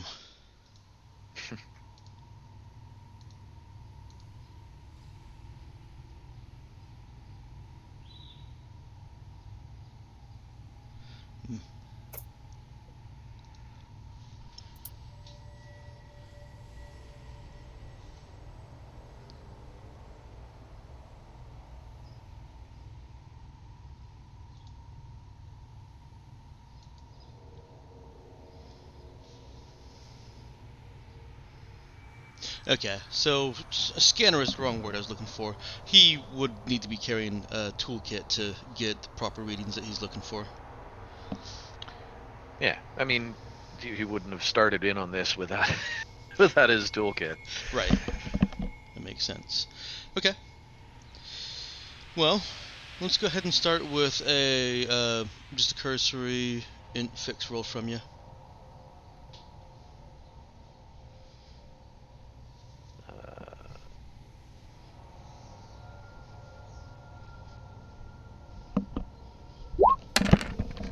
Oof. That sucked. Hey, taking after Clark.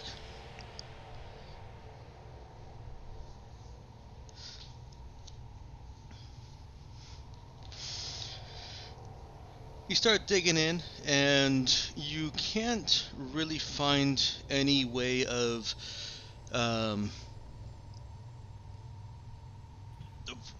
you can't find really what is letting these circuits do what they're doing.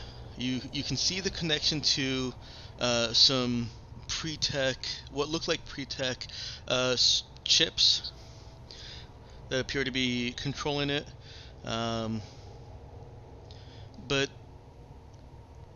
with your current tools and analysis, you can't make out much more than that. It's even going to take you a little bit better of an effort than that to try and repair the circuits that are damaged. The circuits that are damaged are just regular circuits, they're not pre-tech.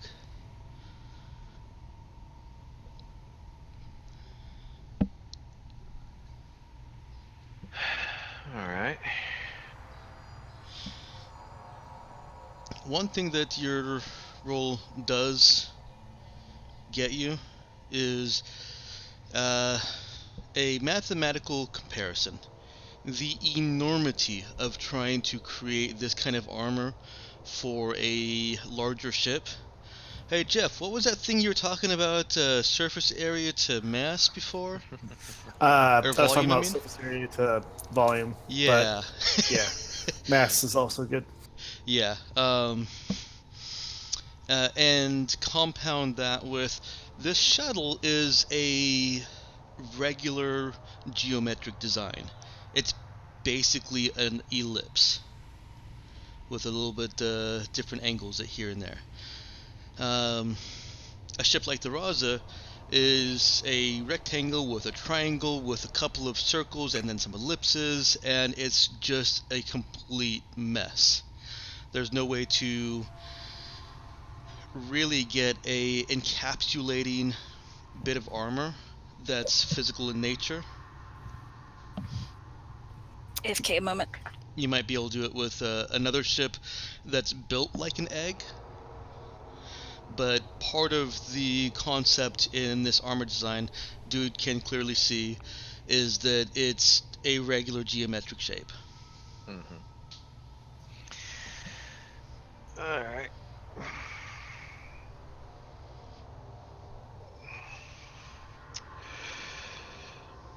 While you guys are thinking, I'm going to... Well, M just went to AFK. Nick, you got anything?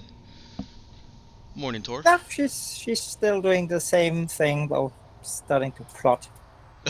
Okay. Higher brain function is starting to kick back in. Okay. All right, back to Clark and Dude. Okay. All right. You could probably learn more if you wanted to dismantle it. Yeah, but well, I was gonna say, would he be able to put it back together Yeah. again? Is the bigger question. Oh, you can always put it back together. It's like, hey, I figured out how this works, but I think I broke it while I was. Uh-huh. Oh, you want to put it back together and still have And it have function. it work. Yes. Yeah. Reminds me of the this isn't- XKCD comic. Yeah, this isn't me when I was 12 and I would take my toys apart and put them back together again and have like 6 screws and 3 parts left over. Dude, you do that now with computers. I never have any extra parts. Screws all over the place. They come with Where- extra screws. I was about to say, how many screws do you even use in a desktop? Yeah, well, You you know put what? motherboard, that's about it. I swear, every time he rebuilds my desktop, there still is an extra screw available. So if they came with extra screws in the first place, and those were left out, and then you take it apart and put it back together, and there's another extra screw, Mhm. where are you getting them Oh, from? actually, I just have to think. You probably do screw down the power supply as well. That's about it that I can think of off the top of my head, though. Yeah. Well, motherboard to the base plate and then power supply down. Yep, that's about it. Yeah, You most probably decent use, like, cases. All right. He's not interested in dismantling it, especially if he thinks that this is the function of the shield is a function of the shape of the ship and whatnot. It is the shape is very integral to it working correctly. All right. He would probably he's going to shout down. He's going to shout to Clark in the pilot seat. He doesn't actually have to shout. The shuttle is not that Right. big. Yeah. No. Yeah. Well, man, I'm pretty sure that whatever this shuttle does is kind of what this shuttle does.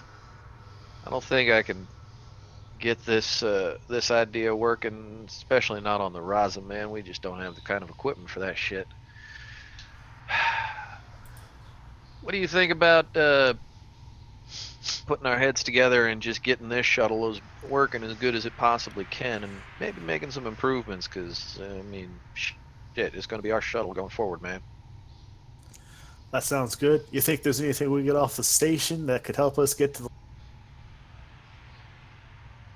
Help us get to, and you cut off. the lattice?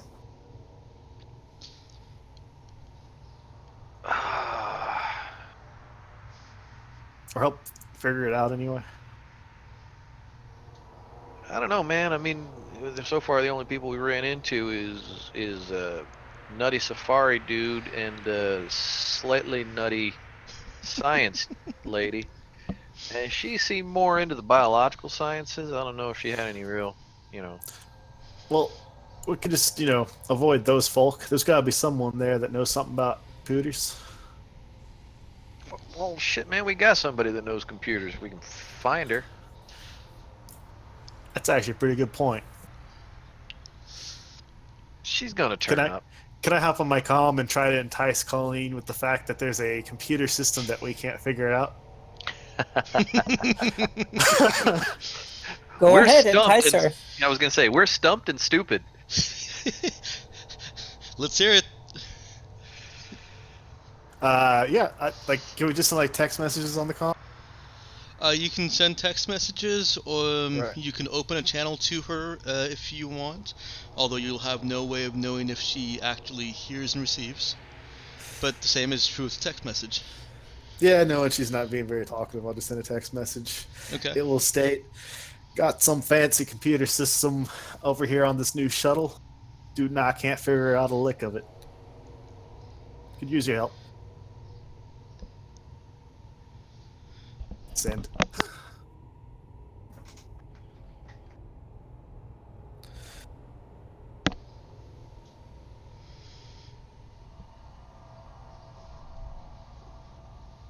And now they wait for a response.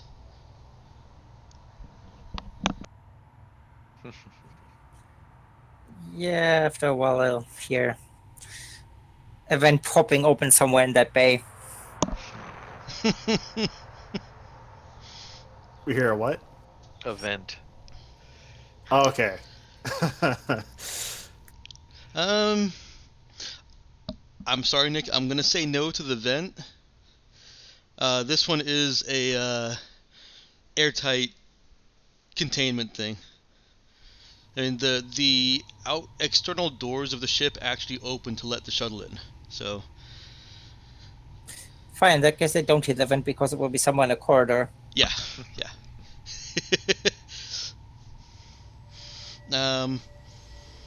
They probably still secured the door because that's, we're being OSHA compliant, right, guys?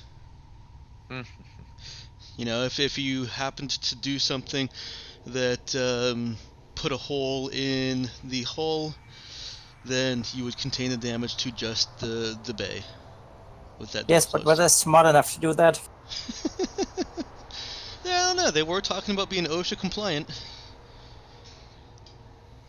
Are they smart enough to know what OSHA is? Well, I don't think anybody actually knows what OSHA is in this setting. Mm-hmm. But would you guys say that you had closed the shuttle bay door? Yeah. Properly. Okay, All right, sorry about that. that's all right. So they hear the shuttle bay door opening and Colin steps through. Yep.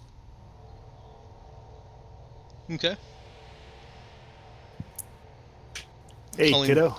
enters and she sees that they've gotten the shuttle up on clamps, and there's that little 6-inch gap that somebody could break their ankle on or twist their Hi, ankle. kitty. The cat has come to say hello. Hi, cat. Cat needs a cat. Tubon will work. He is her pet now, apparently. Anyways, Clark greeted, "Hey, kiddo." Yeah, she's just gonna head for the shuttle and the computer in there. Doesn't even respond. Oh, She looks troubled. You doing all right, kid? he's not saying a word.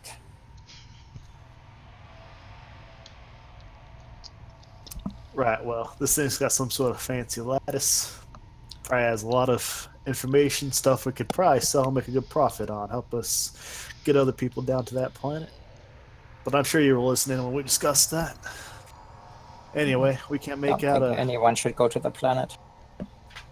well, whether they should or shouldn't. We could probably make some money selling this information. So, what they do with it, that's up to them. But well, these machines are easy, so she's dealing with that. Okay. Well, let's go ahead and have her take a look at them. What part of it is she trying to dissect? Honestly, she's dealing with the computer side of things. She at least trusts him to be reasonably competent with kind of how the mechanical stuff works. So, information they wanted, information she can probably get. Okay. What was it you guys were asking her to get? Do you remember?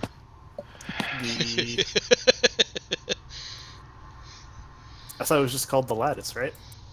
That's all I referred to it as. Oh, that's how The I'm lattice referring to it. thing. Yeah.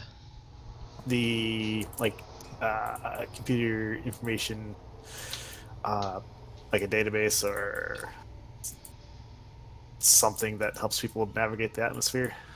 Actually, I guess it could be used for No, that, but it might be more than just that. that may be a failure on my part. The lattice is, and actually, I think you may not have been there for this part of the description. Maybe. The lattice that I've been referring to is basically a lattice of the circuitry, the physical circuitry in that external bolted on armor. Mm-hmm. Mm-hmm. And that's creating a Faraday cage or a Faraday egg. Right. Oh, so it is what allows you to go through the storm. Yeah, it is. Gotcha.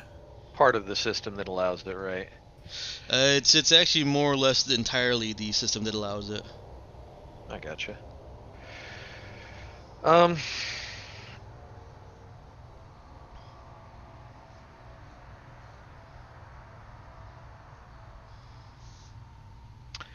Well, in that case, I'd say that we'd want. I mean, we want to find out if it's either repairable or improvable. That's at least what Dude's trying to get out of the system. So he'd want Colleen to take a look at the control systems for it and see if she can either fix them or tell Dude what he would need to do to get the shuttle far more consistent and reliable in its operation with that shielding, Okay. because it And- certainly seemed to not be. And this definitely is in the forte of program because of all the circuitry and whatever that pre-tech stuff is doing. And I'll throw you a bone here. That's actually where you guys kind of fell stumped, is the relationship between the pre-tech circuitry, the regular circuitry, and what you would need to do with regular circuitry to get it repaired so that it's not red. Mm-hmm. I mean, she also has fixed one, so it's not like she doesn't understand the stuff. Right. Right. All right. Go ahead and give me an int program to see how well Carlene can dig into the ships, to the actual electronic systems, and understand what is going on there. Are you going to use your expert ability on that? No. Just checking. I don't feel necessary that it's necessary. It probably isn't. Colleen is able to dig in, and it's going to sound like she figured out everything you guys figured out, but really this is a corroboration. Some of what you guys had discovered and figured out in your own systems is guiding her into the correct lines of inquiry. One It's like she's the brain of the operation. she can think that. She probably is. One little detail that Clark kind of had an inkling towards, but it just fell right beyond his grasp, is with this lattice being connected in and out of the drive, If it takes too much and feeds too much energy back into the drive, which acts as kind of a buffer for extra energy, the drive could just explode. Just flat out boom. Oh. It's not really that bad of a deal, because, you just don't get electrocuted too much. Right. Or we could work on a way to improve its energy dumping system. You could certainly try and find some way of absorbing or dumping some of that energy. Maybe you can charge a few spare batteries. Mm-hmm. A side note, it would take some massive batteries to do that. Considering that ships basically supply unlimited energy to Right. anything that needs energy.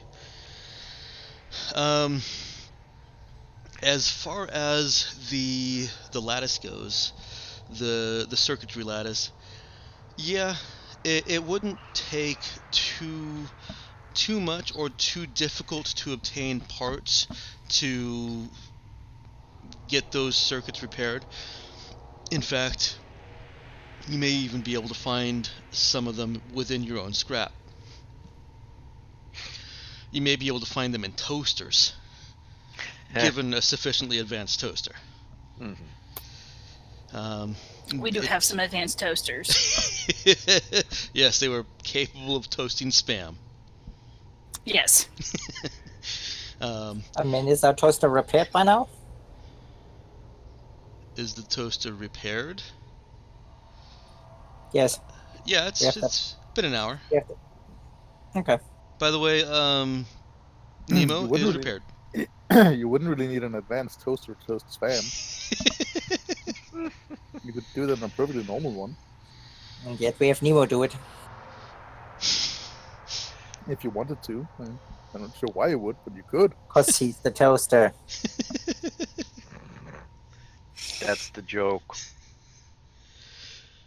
It's actually It's funny not a because toaster. it's actually funny because it was Mel's character that kind of coined that term for one of the characters in City of Heroes or City of Villains. Technically, Battlestar The Galactica toaster. beat him to it Oh yeah, maybe okay. by Right. decades. Yeah, I totally forgot about that. The other thing that Colleen gets is you guys totally could salvage the pre-tech components that are making all of this possible. And when I say components, I do mean multiple circuits, but would only count as a single component for any uses. Right. But it's paired, it's linked circuits that perform a very specific energy transference and control function that nothing in post-tech or current tech can reproduce. So technically, we could strip So- other shuttles that have the system too. You could salvage other shuttles that have the system too, yes. Oh. By the way, going forward, I had to, for plot purposes, be very lenient on what you used pre-tech components for. But going forward, they will have specific functions. This is an energy transference and control pre-tech component. So, anything that fits into, whether that be weapons or your drive system, you can utilize it for. But you can't make armor with it. Right. Well, as it stands, one pre-tech component does us No pretty good. much no good. So it's at least Now, is this particular pre-tech component being unique worth a good amount of money that we could just use to buy a bunch of regular pre-tech components? well, there's no, you can't buy pre-tech. Yeah, Yeah. that's the If thing. we could buy 'em, we have would to have done it salvage already. it. And actually, to answer your question a little bit more specifically, no, Jeff, when I describe this as unique, I'm describing all pre-tech as unique. They're all going to Okay. have specific functions. All right. I wasn't doing that early on because I wanted to give you guys the freedom to do the specific repairs that you wanted to do on the ship without me dictating by what I made available. But going forward, you've got a ship, so you can try and seek out the specific things that you need. In theory, if we can scan the surface of we can't scan the surface of the planet, can we? I guess. weather was making that very difficult. It was creating a lot of interference for Colleen, but she may be able to try again, or if you guys get anything, rig up anything that can try and penetrate the cloud layer, the electrical layer. Now that we have a better idea of what it is. And you have a much better idea of what it is based on what this shuttle's tech here is doing to deflect it or hold it. So my thought here was is if we can get a scan of the planet and see if there are any shuttles that are decommissioned. We don't have any environmental suits, do we? You've got vac suits, I believe. We've got vac suits. Would those protect us from the cold? Only for a period of time. You won't be able to travel around with immunity. Well, right. So what I was thinking is something a lot more specific. If we can find any wrecked shuttles on the surface of the planet and go down there and basically do a salvage op.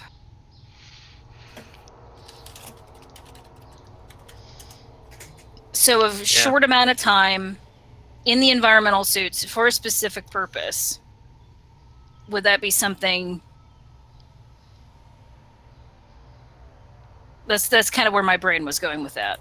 That's actually something I was thinking of too, so. Great minds think alike.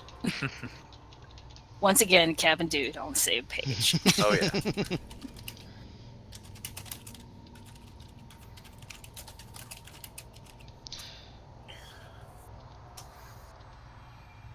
So was that a GM question? The answer is yes. Oh, so we did level up. What?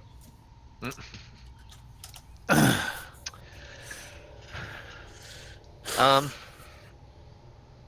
right. So, what would it take to, to at least get this shuttle to its best working condition for what it's configured for? Do we need to spend any scrap on it? I'm assuming time, just to get basic repairs done. You'll need to spend scrap. You'll need to spend time. Hang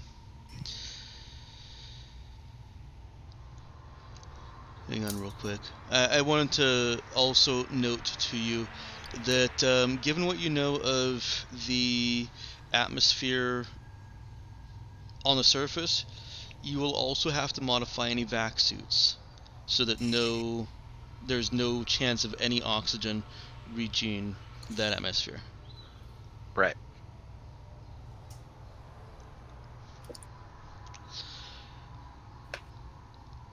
Makes sense.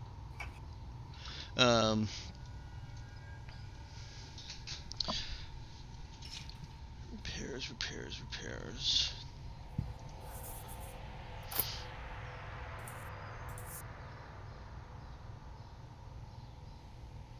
Maintenance and repair. Alright, I'll treat it as hit point damage, and call it 3 hit points worth of damage. So fixing ship hit points can be done at a cost of 1,000 credits per point, with up to the presiding engineer's fixed skill repaired in points each day. So I can do 2 hit points a day on the shuttle? Mm-hmm. Does that eat the whole day? Yeah, it eats the whole day. Okay. I mean, you can do other things. You can take a 10-minute nap and have some lunch. Right. But you wouldn't be doing anything else that is functional. I gotcha. And it would cut down on the time if he's being assisted? It normally wouldn't, but since this isn't exactly hit point repair, I'm just using that mechanic, I'll let it. The other question is where is it at as far as what I feel like its total theoretical maximum? Is it half damaged? Is it a quarter damaged? Is it 2/3 damaged? Let's give it on a scale of 10. Okay. So it has 8 or it's 8 down? It's 3 down. Okay, 3 down out of 10.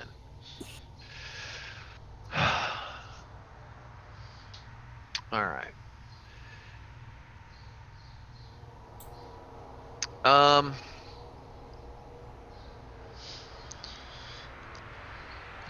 And with some assistance, instead of just reducing the time, which would be weird for a whole day thing, I'll let the assistance just increase you to the extra hit point. So you can get all 3 hit points done in one day. Gotcha. Let me see something here.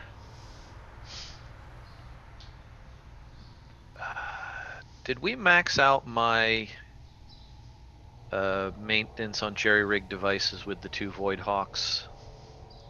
Well, 3. 3, I believe we did, because the 4th one was going to be outside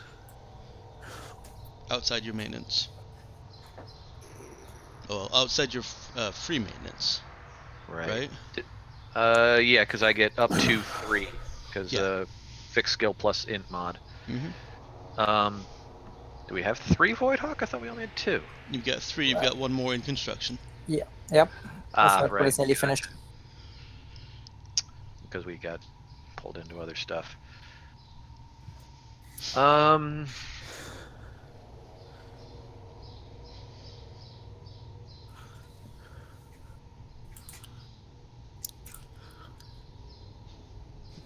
suppose that would just start requiring maintenance on. And I guess I'll something. backtrack on the vac suit. It doesn't really make sense that a contained system like that would let go of any oxygen at all. It shouldn't. Yeah, I mean, it's not a scuba suit where it's expelling atmosphere. Right. Usually it means there's a problem. Yeah, so there's no additional maintenance required on the vac suit. Just know that the temperatures down there are going to wear thin on them. Also, don't rip the suit. Yeah, don't rip the suit. It's much, much worse than just a normal suit rip, because it's explosive. Exploding. Mhm. On the other hand, oxygen canisters will make great bombs. Yes, they will. Oh my god, we could bombard the planet with... We're helping. Have some oxygen. Breathe in, that would be motherfuckers! terrible. I'm a terrible person. It's okay. Your terrible personness has a hard boundary, and that is the cloud barrier. The oxygen Well, I tanks was would not thinking make it drone. through. You know, if we could do like egg-shaped drones with the stuff on them, and basically just like a ball of oxygen. I mean, first of all, yes, we can. Second of all, technically we have the drone. And yes, that was plan B. If I couldn't freeze them, I would have opened the other hatch, and boom. Yeah. And Yeah. killed us with it. It was more, I mean, the Cold War of killed us too. It was more like suicide button. Basically, Mexican standoff the really hard way. You do what we say or boom.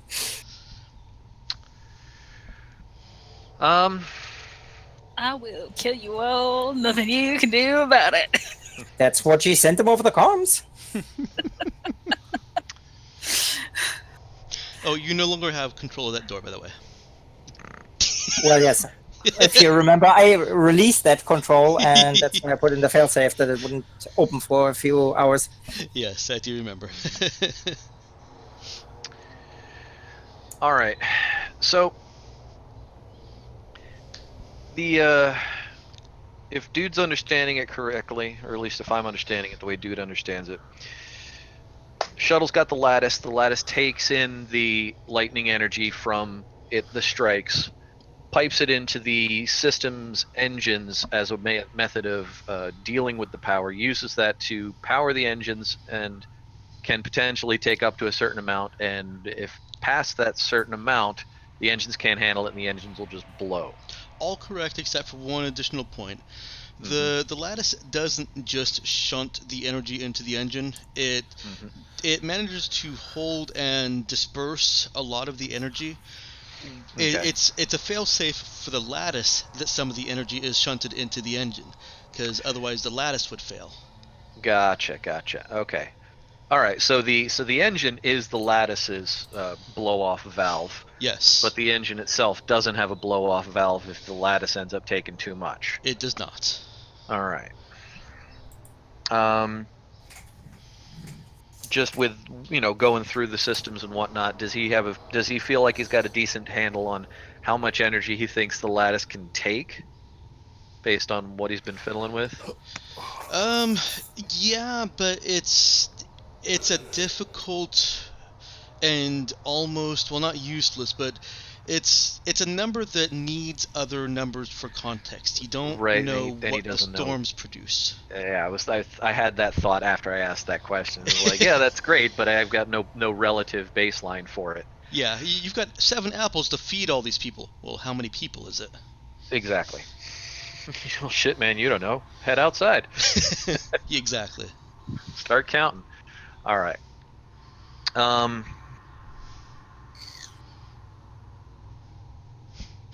Well, he certainly doesn't like the idea. Well, obviously this shuttle. I mean, this is a pretty old shuttle, right? Yeah, the shuttle itself is pretty old. Okay. So it's obviously made this trip a solid amount of times and hasn't blown up yet. And you can see where the lattice, the circuitry underneath the armor has been repaired numerous times. All right. But it seems pretty obvious that the couple of hit points worth of, theoretical damage this shuttle has taken was pretty much from these 2 trips. So probably needs semi-regular maintenance if it makes trips in and out of the atmosphere. That's a reasonable assumption. All right. He really doesn't like the fact that the final failsafe for this thing is, oh shit, I explode.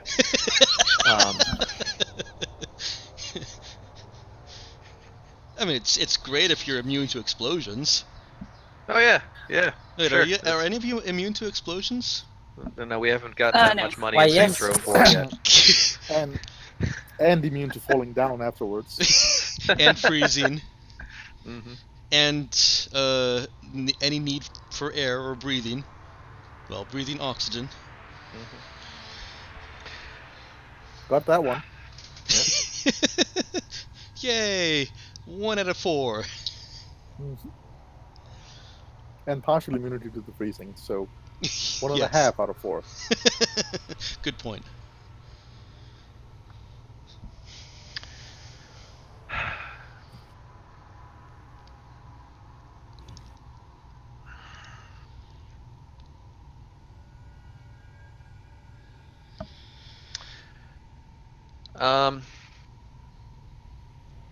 Now the engine on this is basic energy conversion, right? That's how it's able to take energy from the lattice and just use it as a function of the way it works to generate thrust and all that. Yeah. Okay. It's a pretty standard engine. It's not the same as the engine on your ship, Right. but it's a pretty standard engine. One of the basically the unlimited fuel engines of 3250. Mm-hmm. That's been in use for over 1,000 years at this point. Right. No, they don't build them like they used to. Clearly. Yeah. Actually, How confident? that's not true. They do build them like they used to because they lost the jump gates. Well, yeah.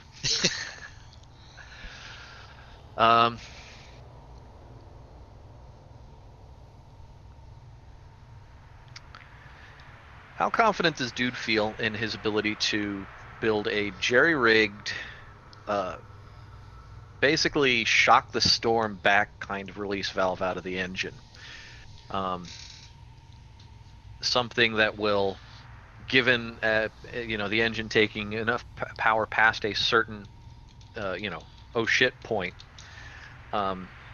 I had a thought of maybe just throwing in it as a conversion to an additional thrust or something, but you might not really want to go faster depending on how bad the storm is, and especially not knowing when it's going to happen.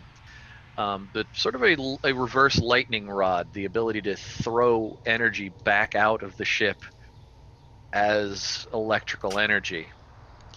be a really shitty weapon, but it's a fine way to get energy back out of the engine system. So there's a sidebar on page 74 that's building new tech. Yeah, I was looking at that. Yeah, the author of this system expects players to build things that haven't been written. Yeah. So it comes down to how confident do you feel on that secret int/fix check? Because when the tech is actually used, the skill check determines whether it functions or not. There's your confidence threshold. Yeah.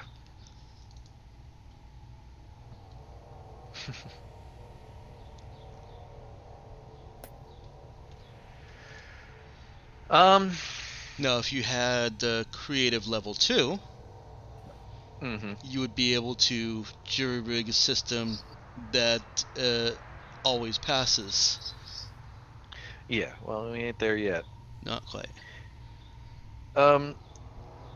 Considering that this is we're thinking of this is basically a last ditch on a last ditch. Mm-hmm.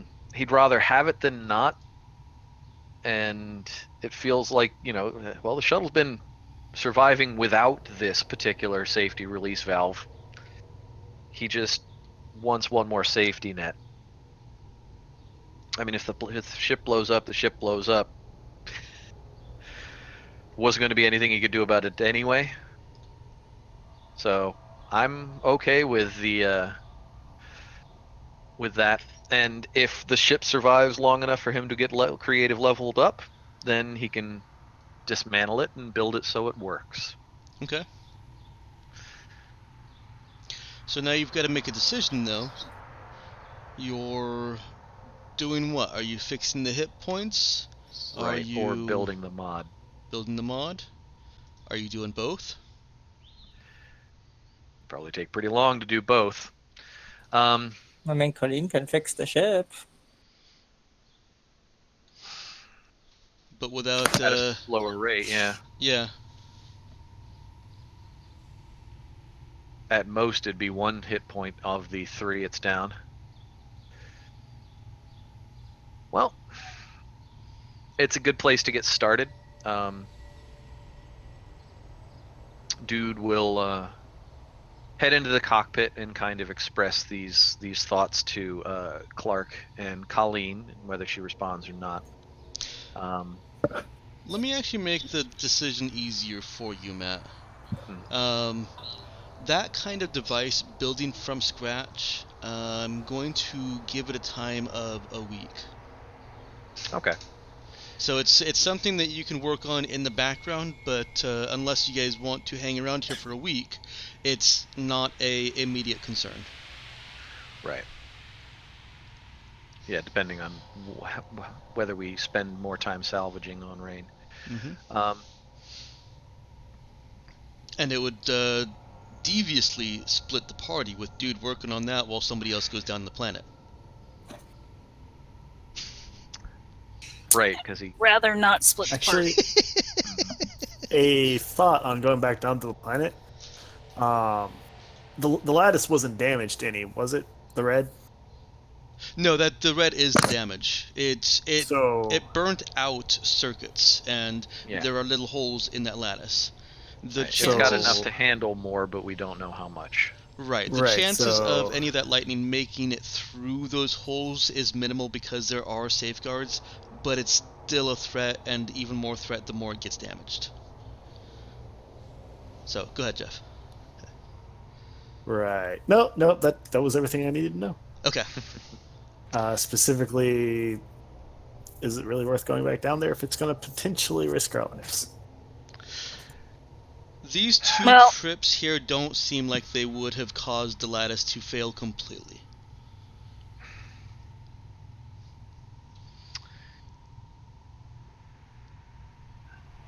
If it comes to it, we can spend 1 day in orbit while dude fixes up at least 2 of the hit points worth of damage. Go down, potentially salvage. If we can get any pre-tech salvage out of even 1 trip, it's massively worth it. even if that pre-tech salvage ends up being not useful for what we need to fix on the ship, it's guaranteed to be super valuable.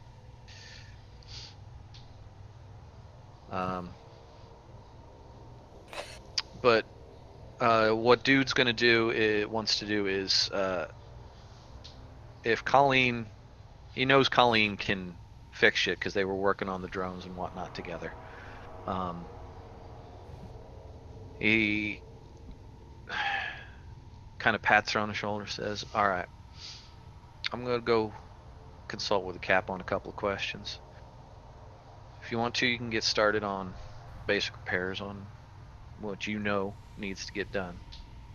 And I'm gonna ask the crap question real quick. I'll be back down in a bit. You gonna be all right?" She just nods. All right. Before you do that, Matt, I'm going to actually keep with Colleen for a minute. Mm-hmm.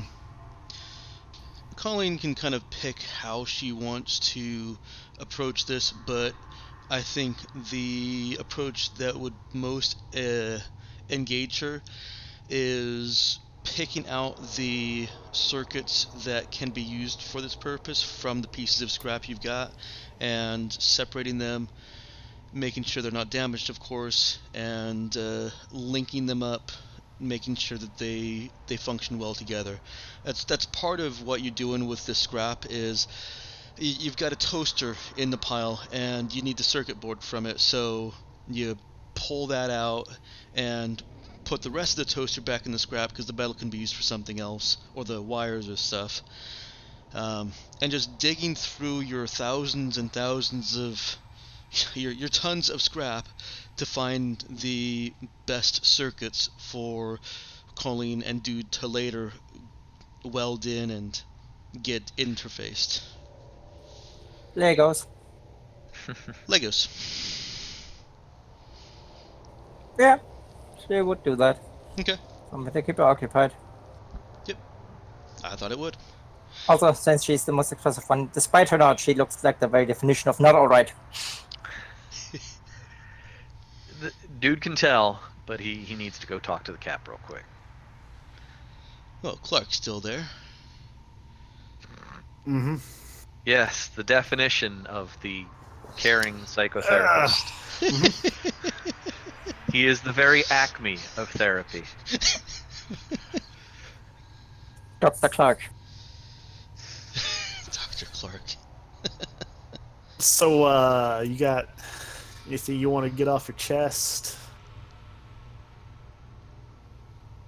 No.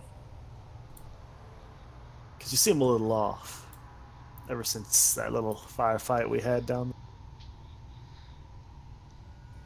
Well, it wasn't all that great down there. Came out all right. Well, you've got a couple of holes. It's not too bad. He pats the patches. Did anything important? Came right out. I reckon I'll be good after a week or so. Well, I mean, perhaps for you it's like business as usual, because, I mean, according to, well, the report, you don't, at least didn't seem to have a problem in the past of killing thousands. Listen, I don't know anything about that, so I ain't gonna dwell on it. Well, I kind of have to. I mean, not your thousands, but if I had pushed that button, they would have died. You did what needed to be done in a tight spot. It's a Well, that's the point. I probably would have done it. Push the little button, and then we would have thousands of icicles. listen. When it comes down to it, you gotta do what you need to do to survive. You can't dwell on that. I'm not sure that's true. And maybe it is different for you, but I don't like the thought that I would have pushed that button.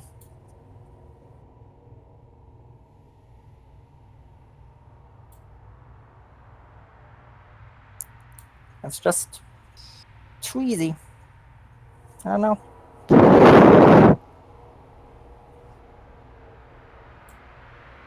And I don't want to die either. I don't want any of you to die. But I mean, look at the two we have running around the ship. And granted, old man, past his prime, okay, but they have kids down there as well. People my age, people younger than me. And pretty much everybody would have died.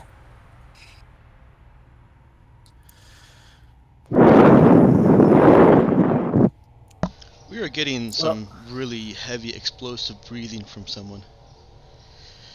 Sorry, it might be me. The first time it was kind of funny because it was right after Colleen was talking about exploding. I'm sorry. I'm really sorry. I moved the mic. Got it. Well, what comes down to it, you didn't. And sometimes you're gonna have to make some threats. People aren't always gonna. Well, they ain't gonna be kind. Some people are gonna try to take from you what ain't rightfully theirs, including your life. And you'll have to stand up for yourself. And I know that ain't gonna be easy. But kid, I know you got what it takes. Well, that's kind of the fact I don't like. I mean, imagine waking up and going, oh yeah, I totally have it in me, killing thousands. No problem. Hey. Awesome.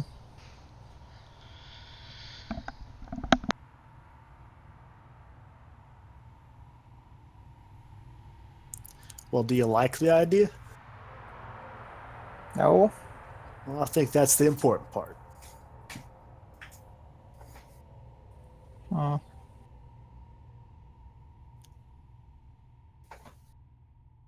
Yeah, I just don't like it at all.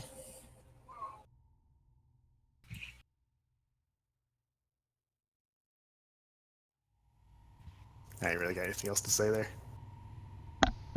Oh, it's perfectly fine. Right. We'll move over to Cap and Dude. And by the way, Mel, Nemo is done with his repairs. You can interact and engage. Okay. Yeah, I know. Okay. I typed what he was doing. Okay. Yeah, I didn't see that. I just saw that, which was only 3 minutes ago, so that's cool. Okay. Dude and Cap. I'm assuming Cap's on the bridge. Yeah. All right. Dude comes up and sits down in his normal chair, but swivels over to take a look at the Cap. Well, we got the shuttle mounted up in the docking clamps. I've been taking a Good, look it at won't the. roll around the shuttle bay now. Yeah. Figured it was safer that way. Well, that was mostly Clark's idea. I think I probably would have started digging in on it and without even thinking about it, but safety's good. I've been looking at the equipment on it that kind of keeps it protected, and it ain't gonna work on our ship. I gotta tell you, it's not just the components on it; it's a function of it's that shuttle, it's how it works. So, but hey, we at least got the shuttle. I mean, I maybe could figure out how that thing works by taking it apart, but I can't guarantee I'd be able to get it back together right. So I don't know that's a great idea. Well, if you're not sure, then I don't want, it's not worth it. That was kind of where my head was going too. We can make use of the shuttle in other ways. I know that was also where my head was going. I think it's good to have and solid to be useful. I looking at the systems on that, it seems like it's set up to kind of take the lightning as much as possible, and any lightning it can absorb, it kicks off into the engine system and uses that as extra energy for thrust and whatnot. But the problem is that if it takes past a certain amount of energy, it just kind of explodes. That's not good. That was pretty much my thought too. Um, it really kind of doesn't have a good failsafe system. Granted, it ain't exploded yet. It has been moving around in that system for longer than we've been alive. Hell, um, but I kind of still don't trust it. I got a thought on a possible fail-safe, or at least like a way to maybe burn off some of that excess energy. But problem is I mean, it's going to take me a while to put something like that together. At least, I mean, we're talking chunks of days here, and I wouldn't be doing anything else useful.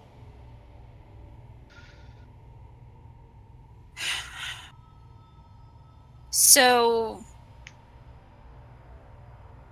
could we get it working enough that we could take it down to the planet ourselves? If we can find some other vessels to salvage. Like, Cap will then explain the thing that I asked earlier. Right. Yeah.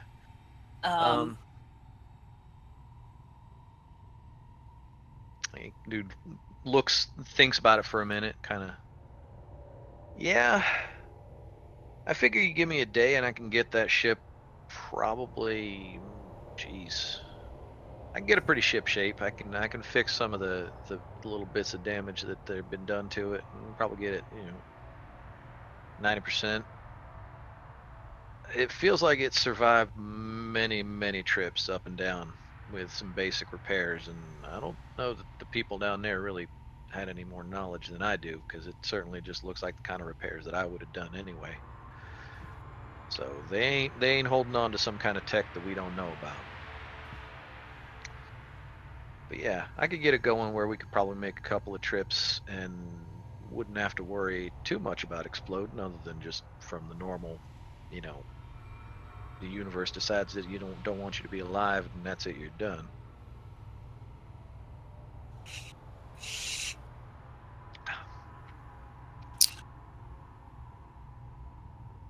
I think that might be something we should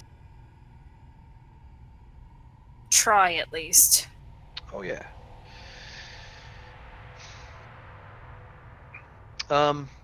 Mike, as a question, the getting the lattice off and getting one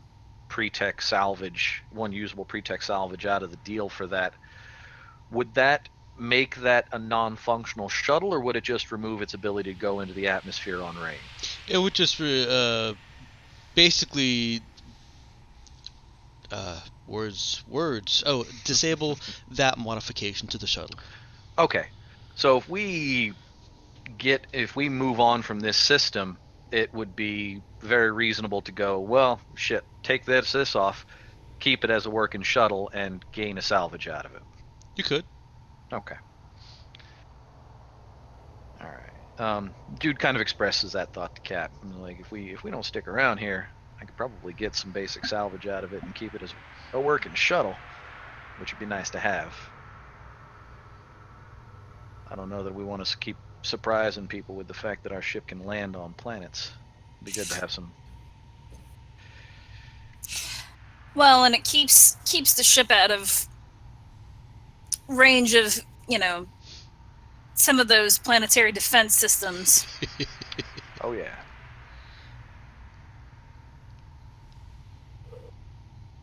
Much easier to maneuver a shuttle around those things than it is to, take a cruiser class ship.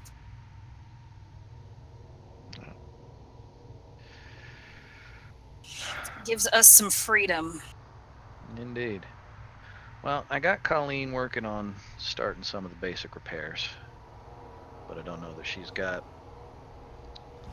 She definitely need me down there to get more than a few things done.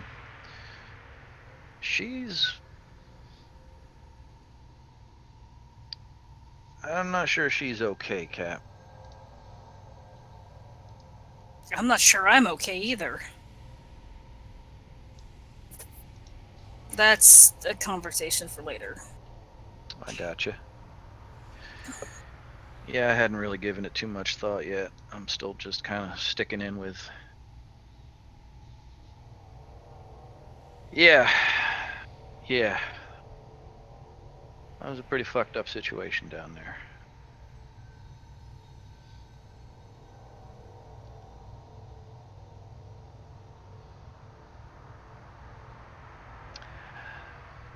Yeah.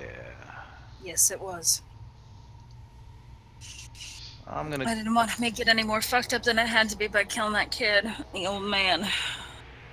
Yeah, no, I'm with you on that. And I know, I mean, yeah. I get where Clark is coming from, but man, I just don't want any more dead people. He can go suck an egg.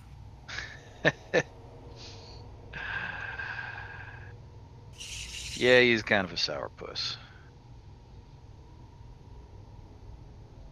I get where he's coming from too, but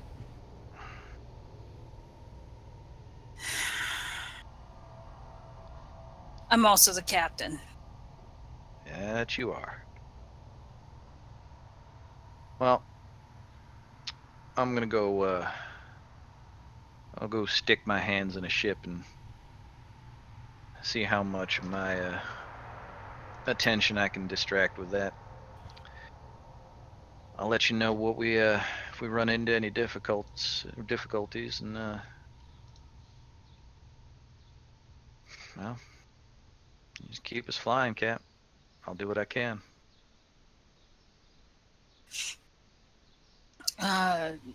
She looks at him and says,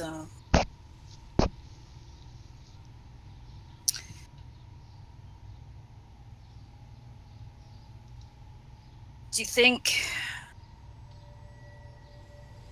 we should stick around here or go back to the station? I mean, if we plan on coming back,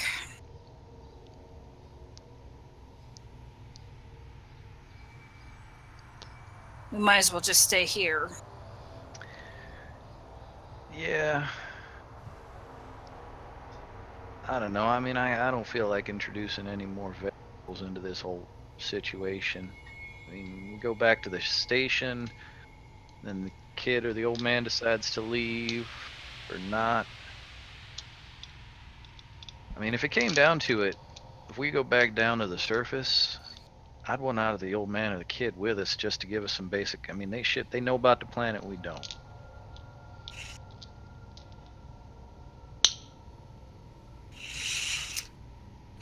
True. And if we got shit to haul, man, bringing the old man down, one more pair of arms. Do we really trust them to stuff them into an envirosuit and take them with us? Well, that's a decision I'm going to leave up to you, Cap. If you want to send one of them down to help in the engine room while we're working on the shuttle, I can certainly have some conversations and give you some of my thoughts on whether I think they're it's worth working with or not. It's the best I can do. I think the kid is just about as shook up as the rest of us. Old man's probably used to seeing this kind of crap. It does seem like a pretty rough life down there.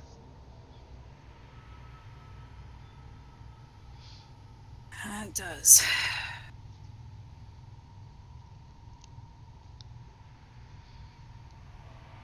All right. I'll send the kid your way. Maybe you can teach him something. All right.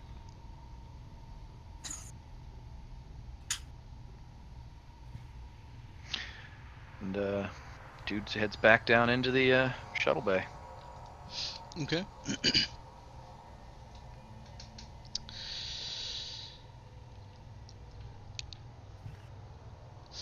Nemo, as you're flicking through communication channels from the surface, you come across a conversation. Well, it sounds like it refers to you guys, and you hear one of the participants is called Jack. Identifies itself as Skywind Tower, and you're also able to, if he engages any kind of electronics or scanning or any kind of computing stuff, he can see where the two communications are coming from. Sorry. The gist of it is that Jack appears to be warning other towers that the ship in orbit are murderers. And he's very shook up and heartbroken about the loss of several good men who only went to welcome them and implore their aid. Right. And now he's gonna have to lose a couple of floors to the cold because they couldn't get the supplies or the repairs that they were needing. A couple of the towers call him out on bullshit. But as you can probably also imagine, not all of them do.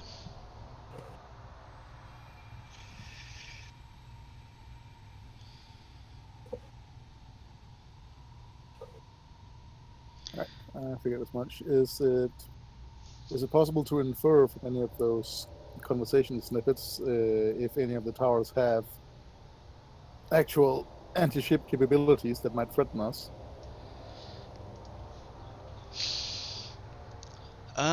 Yeah, go ahead and roll a wisdom insight on that. Actually, I'll let you roll that with intelligence insight. Either or, one or the other is fine.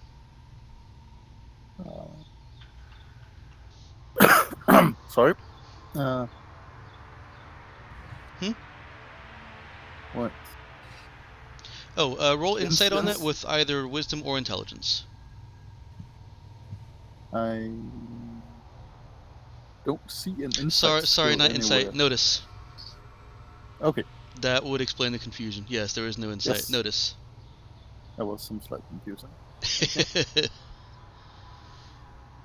I'll take quick point of system strain, switch my bonus over to intelligence. Okay. I am, however, going to be lazy, so I'm just going to put in a +1 bonus instead.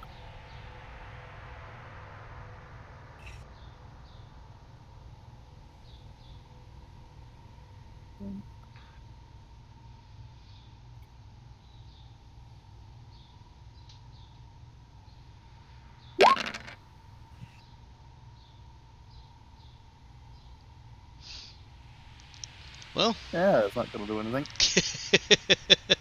Not a stellar result by any stretch. There is some blustering about we'll just have to blow them out of the sky if they come down. Mm-hmm. You can't tell from the transmissions or the tone of voice whether that is blustering or actual threat. Right. But the option is being thrown around. Yes. That is good to know. A couple of other things you came across while surfing. They appear to have somewhat of a entertainment network, and it is rudimentary and advanced at the same time. You are seeing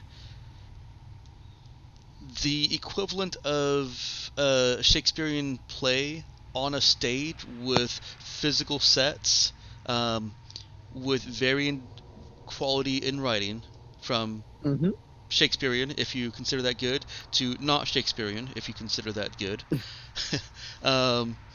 And it's just being broadcast like that. They are putting on plays and broadcasting them across channels. I have a university degree in English literature. I am required to think that Shakespeare is good.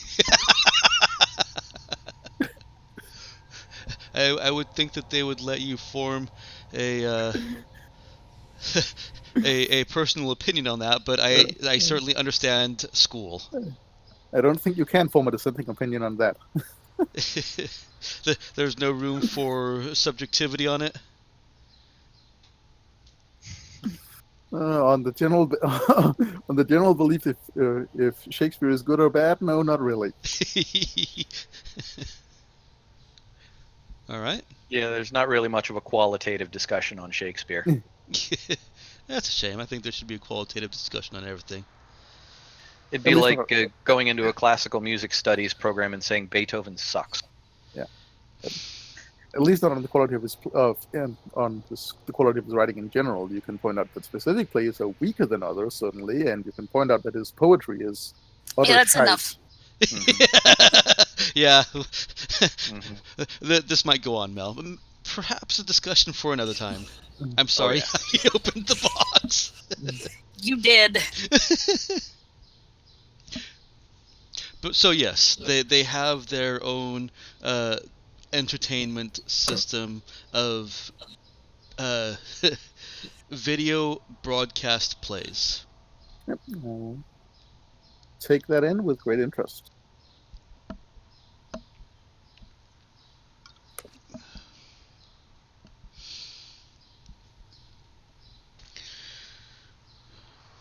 Let's see. Let's go back to Clark and Colleen. How are they doing? Well, Colleen is caving the hell out of the scrap. Okay. Clark doing anything? I don't know that there's anything that he could do to help Colin, so he might just be having another secret. So he's just sitting there smoking. Yeah, doing great, kid. I think that should go over there. Yeah, that's the right way. Well done. You're doing good, kid. Keep going. All right.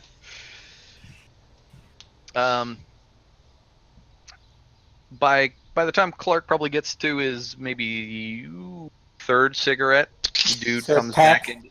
Yeah. Dude gets back into the shuttle bay.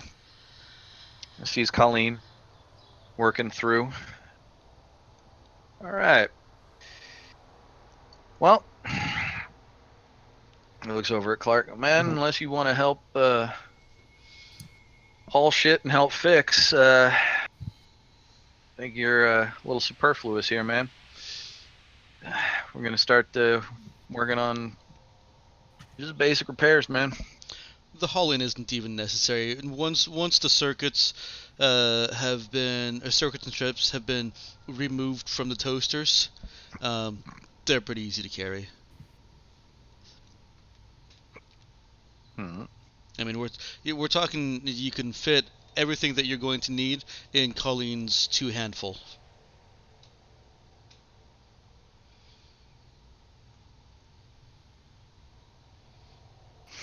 All right.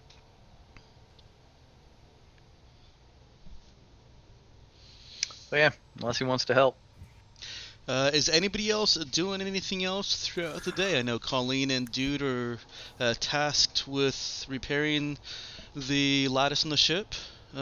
Cap, Clark, Nemo.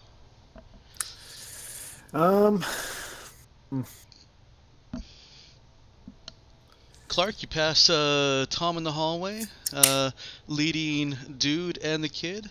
Or not Dude and the kid, the old guy and the kid. With mop and bucket. Sounds about right.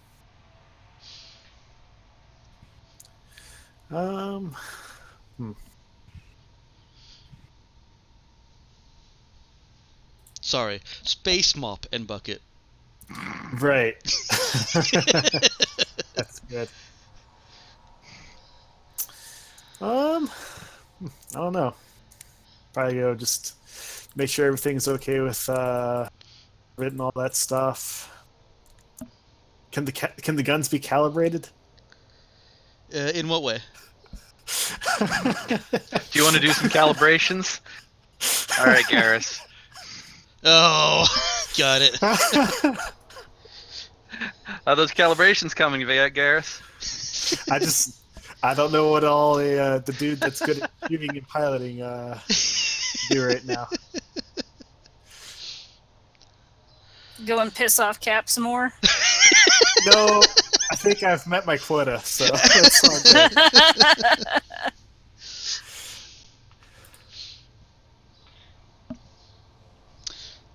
Okay. So Clark's just kind of puttering about trying to figure out what he can do if he needs to be doing anything, it sounds like. Yeah. Okay. Let me know if you think of anything that he would do constructively before the end of the day. Cap, Nemo?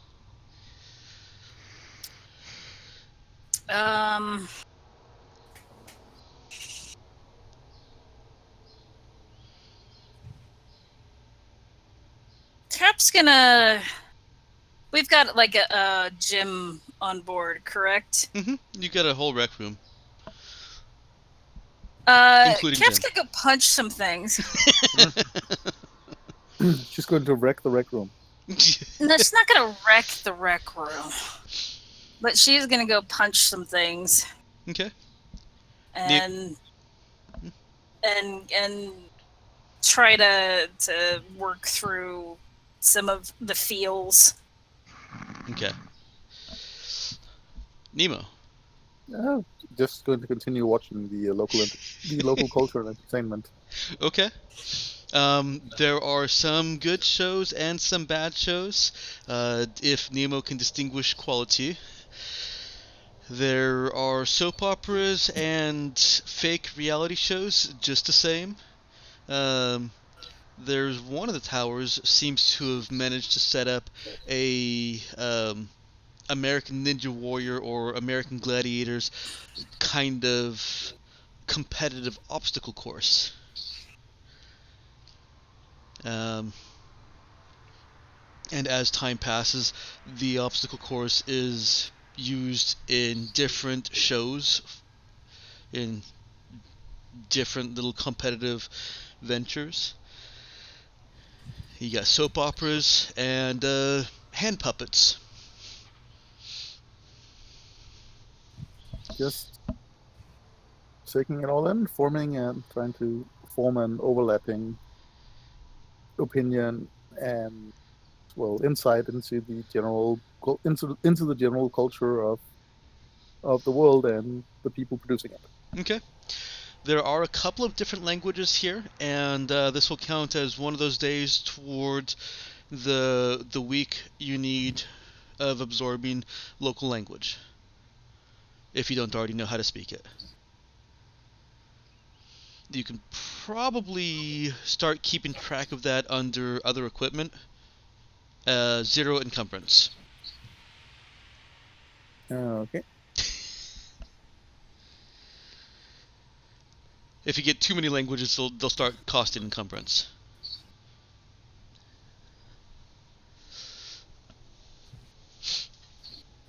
And at some point during Cap's rec room workout, she may notice Clark see her appear, see her, and then go the other way.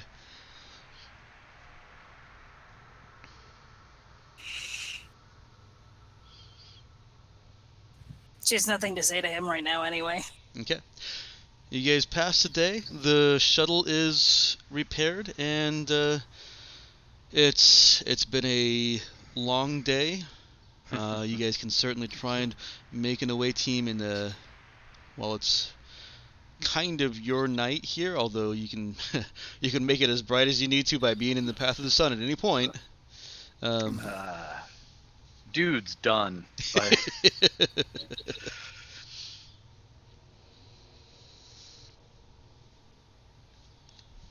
Yeah, dude kind of specifically worked himself to the bone on the shuttle.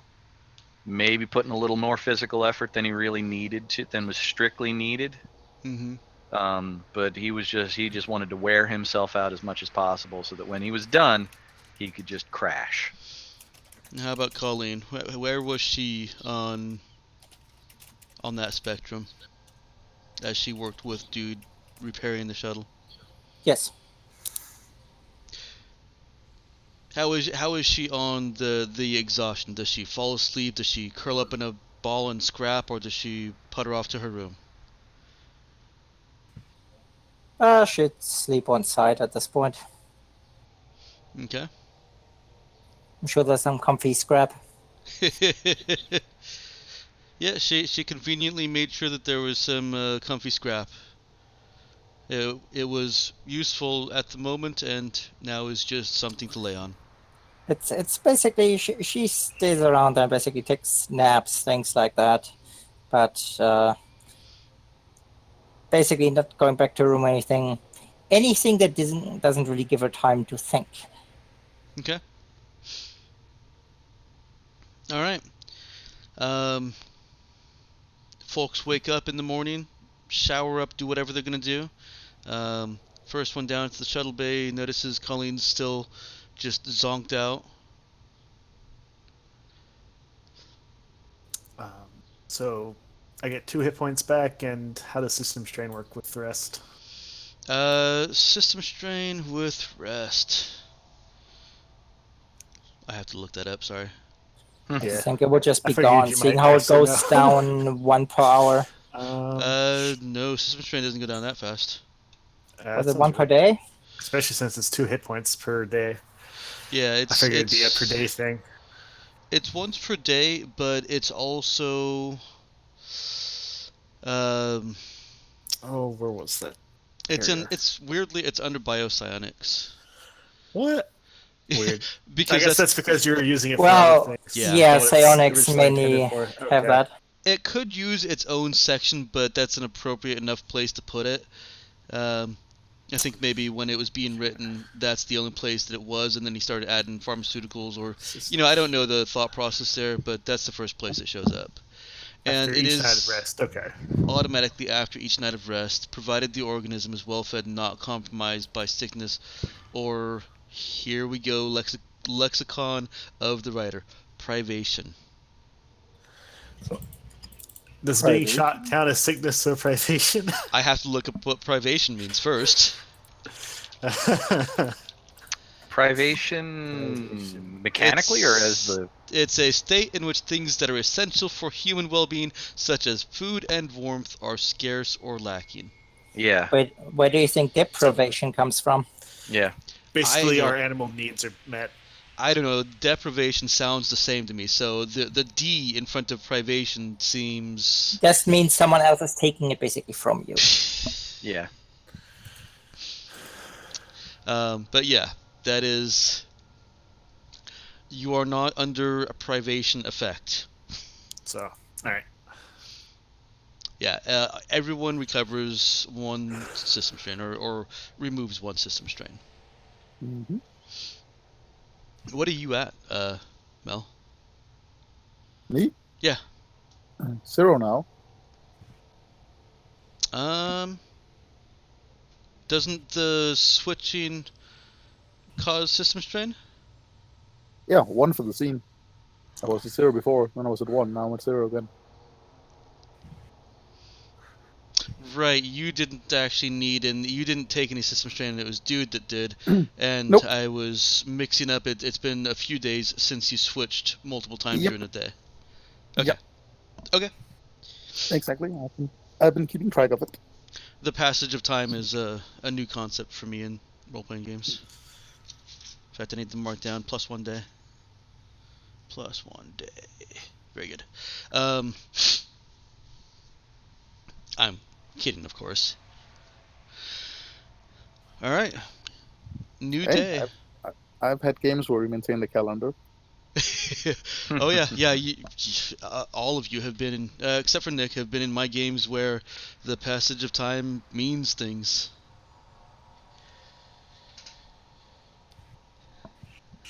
Mm-hmm. That's okay. I've been in games where the passage of time had a big impact. Cool. Good.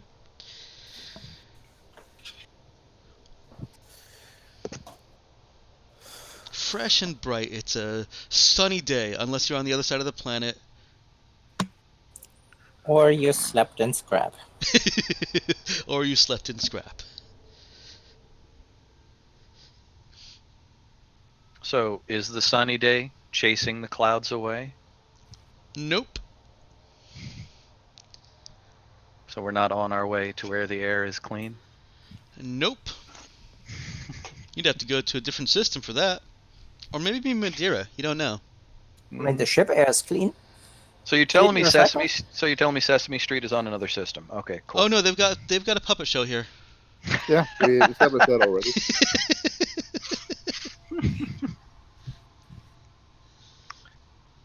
Presumably it teaches kids important lessons like don't go outside. Yeah, there's a frozen Yeti-like character that is a little bit more fearsome and scary than the other puppets. And he breathes fire every time he takes a breath. No, he breathes ice. Mm-hmm.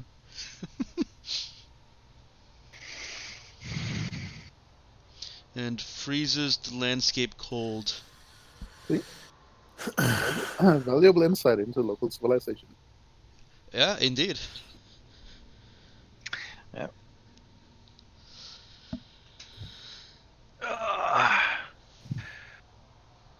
Well, feel like we're ready to face a new day. Should hope so, since it is a new day. There's been plenty of new days that I haven't been ready to face.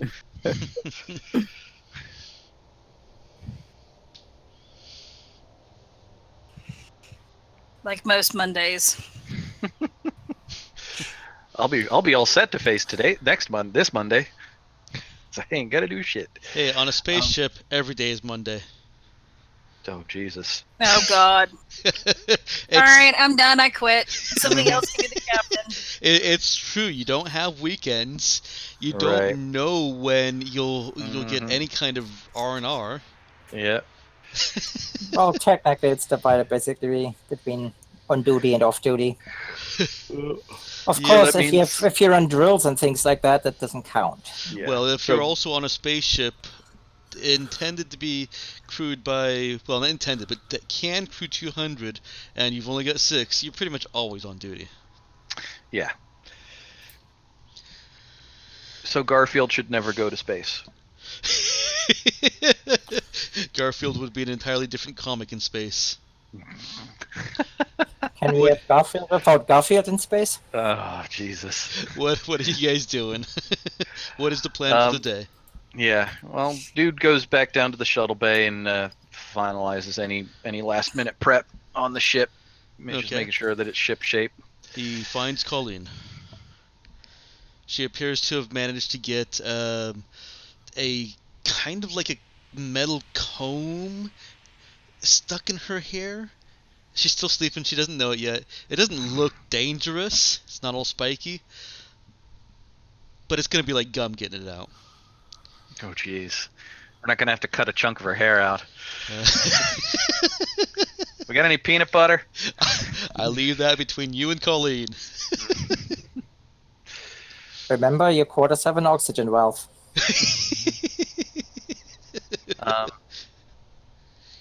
I mean, is Colleen down in the shuttle bay? She is. Okay. Yep. And does it seem like she's noticed this thing in her hair yet? She seems to be asleep. Oh, okay. She's still out cold. Well, dude's not gonna wake Come her on, up. If he she's a doesn't have teenager. to. She had a hard day. He's not gonna wake her up if he doesn't need to. Does she look like super uncomfortable in that position, or she can even tell? No, actually, probably not. I'll let Nick get more Yeah, specific. she's actually super comfy. She has a nice little rounded piece of metal as a pillow. I mean, it's not super cold in the bay either. So she has wrapped herself, basically improvised a pillow. Okay. And since it's nice and rounded, one arm underneath the whole thing, All right. snuggled Well, up against the piece of metal. It looks pretty He's not natural. going to mess with her. He'll wait and he'll keep an eye out as he kind of tinkers on the ship, and he'll try to stay quiet as much as possible. He's not going to not make noise if he has to make noise to do something. He's not going to like, well, I'll do that later. Yeah. Nick, wake her up whenever whenever you feel she would wake up. What are the rest of you guys doing? Once he does noise, she will wake up. Okay. I'll get She is back. not a deep sleeper. Right. All right, I'll get back to that in just a second. Mhm. Want to hear what Cap, Clark, and Nemo are getting up to? Cap will actually go down to the shuttle bay and look to get some sort of a update. Okay. Hold off on that. Clark and Nemo. Well, first, getting up sucks because my wounds probably hurt a bit. So I gotta work that out. The soreness Get some is alcohol. setting in. That after Smoke. workout soreness. Other than that, check the ship's coordinates, headings, orbits, stuff. Okay. Pilot stuff. Got it. Nemo. I'll go back to checking the checking the broadcasts. See if there's any news regarding the stance against the dreadful piracy raid against the tower and all that stuff. There's actually nothing. You appear to be on a different day-night cycle or sleep-wake cycle than Rain Lalati. And despite the fact that there actually is a sun and there is a dark side, the whole planet's quiet. Nemo is able to infer from the last broadcasts that were sent that the planet does appear to have a universal sleep-wake cycle. Right. All That right. makes sense since they can't go outside anyway. So. Dude and Colleen. Dude starts scrounging around and checking things, makes a bit of noise, and Colleen wakes up. Mm-hmm. You see her kind of moving about. Morning, kid. She nods. And then stretches, kind of rubs her eyes, Mm-hmm. smearing things a bit more, cross her eyes, like oil, things like that. Uh-huh. She's a raccoon now. Yes. Well, technically, Trash Panda, seeing how she's Mhm. sleeping in Scrub. Yep. He sees her. You want to get cleaned up, or you want to jump back in on this? If I get cleaned up, I'll just end up being dirty again. As fair as fair. No point. You might want to do something about that. And he kind of points at her head, or he points at his head, indicating that she should check her head. Cap shows up. I feel like this is not the right place to talk about makeup. It's pointless. You kind of got something up in your hair there. Like what? Find a reflective surface, man, like it's a chunk of something. Did you Hey, hear Cap. me? She kind of feels for that. Kiddo, dude. So this is the Big Lebowski Kill Bill crossover. That would be an interesting crossover. Mm-hmm. Probably pretty fatal for at least a few characters. Oh yeah. So Kill Well. Bill with bowling balls instead of swords. Yeah. So more damaging, Jesus Christ. less bloody, more blunt force trauma. Well, my favorite character would fit right in. Yep. Okay, continue. Sorry. Oh yeah. Well, Yes, of course. we got her. She'll run, Cap. She'll take a couple of more shocks before she has any major problems. That'll get us down.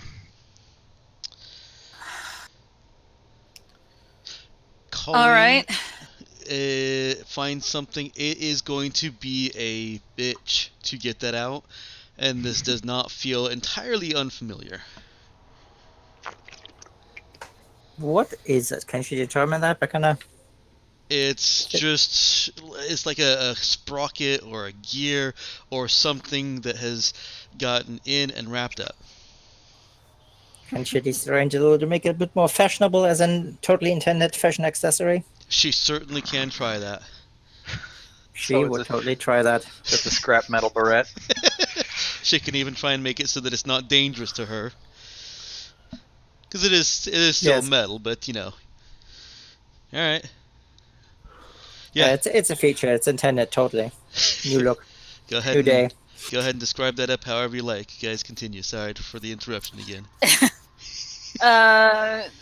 Colleen, I want you to try to scan the surface of the planet again. See if you can find any shuttles that may not be in use anymore. All right. So that we can maybe take this one down, try to scrap them with wearing the environmental suits. Nemo will go and try to find the rest of the crew. All right. I mean, repairs are pretty much done. So yeah. Oh, let's see what's up down there. Alright. As Colleen is leaving, she encounters Nemo, who is approaching the shuttle bay. Yeah, her head is still in all. She's still fiddling with that thing to kind of arrange it a bit better. Nemo sees Colleen fiddling with a piece of metal in her hair. It looks almost intentional by this point. Interesting choice. Thank you. Do we happen to know where the captain is currently located? Yes.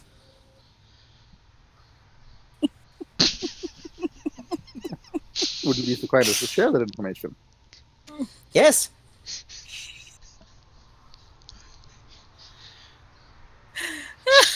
Showdown of the century, folks. In that case, could you please tell me where the captain is currently located? Oh, way behind me. Thank you.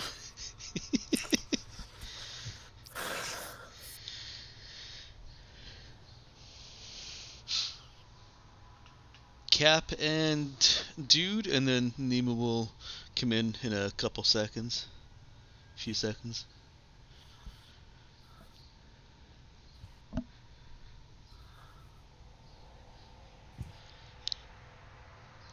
Was there no more conversation between Cap and Dude? She'll ask him kind of some general questions about the ship, how it works, get a better understanding.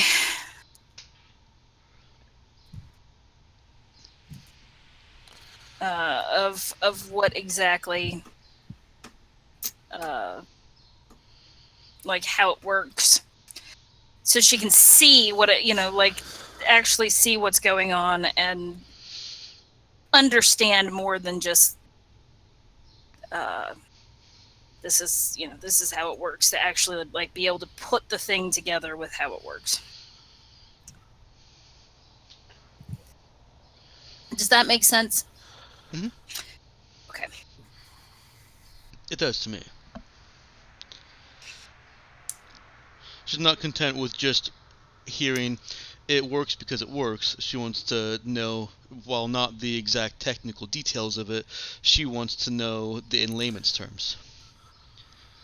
Yeah, and actually look at it while it's being explained. Right.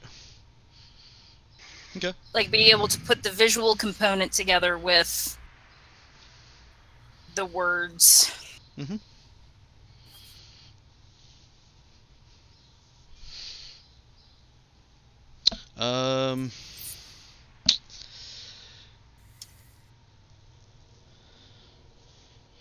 Well, Go ahead, Matt. Sorry, I got distracted for a second. Go ahead and roll. Let's go with an int talk to see how well he can talk through that. Explain it. She's trying to not get jargon so much. Mm-hmm. Fortunately, I'm not at a -1 on talk, All right. but I ain't at a +1. Ooh. Oh, Maybe just wait for Colleen. Yeah, yeah. He loses track of his entire train of thought like 2 or 3 times through the explanation because he gets distracted by trying to explain some other concept. Dude is saved by Nemo's appearance.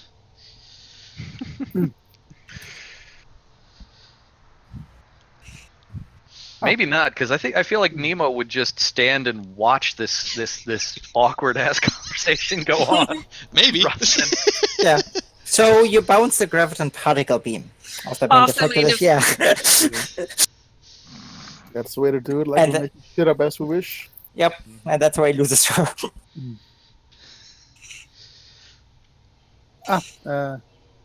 Captain, may I interrupt for a moment? she does not look particularly happy at being interrupted because she's trying to follow what Dude is saying. Yeah, they're probably completely distracted dude too. Trailed off mid-sentence.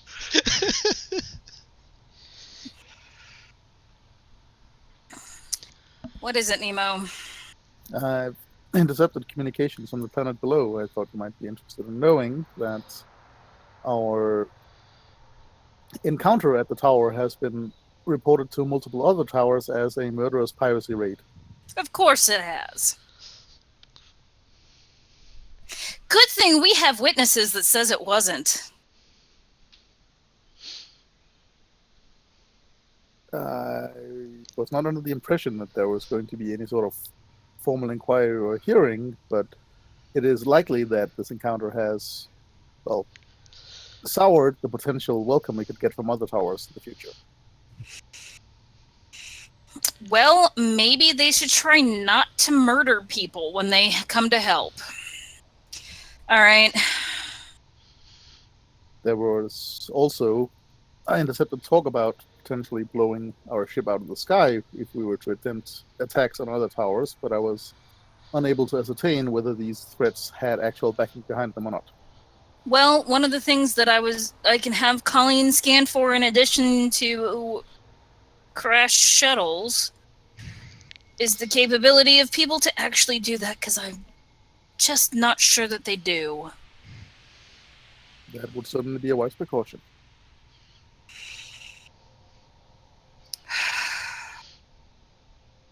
Lovely.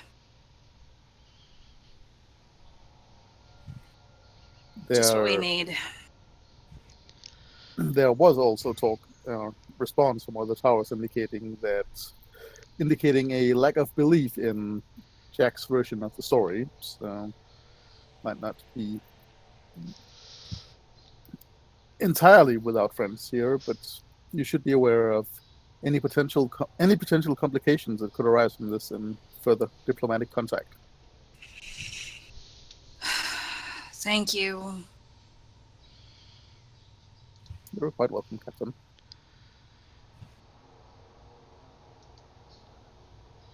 Well, Is there anything else I can be of assistance with?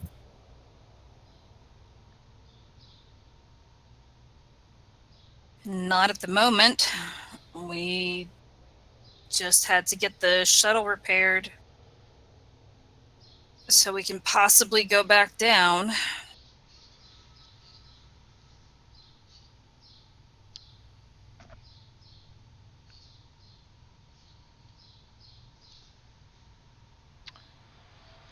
yeah, we were basically just waiting on the scan. And on that note, let's cut to Colleen. Cap will relay the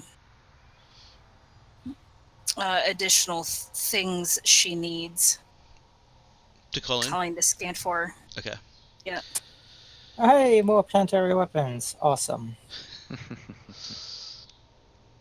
I assume Colleen is making her way to the bridge where she has unfettered Yep. access.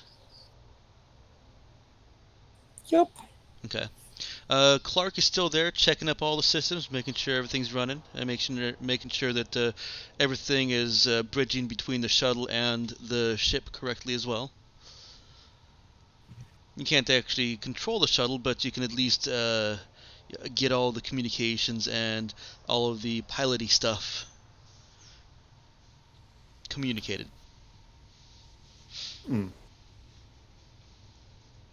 And Colleen enters the bridge.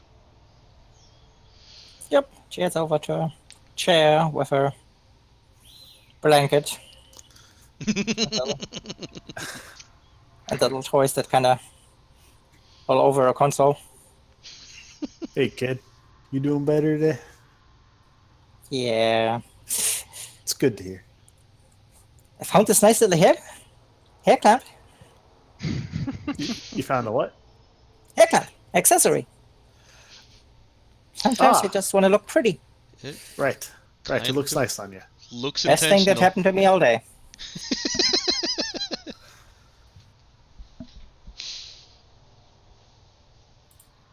Well, how are you doing? Anything weird? Anyone shoot at us? Not that I've seen. Okay, that's good, because supposedly, this is what Captain said, they at least claim to be able to. Yeah. I guess you go take a look at that. Yup. Feels like something we would like to know.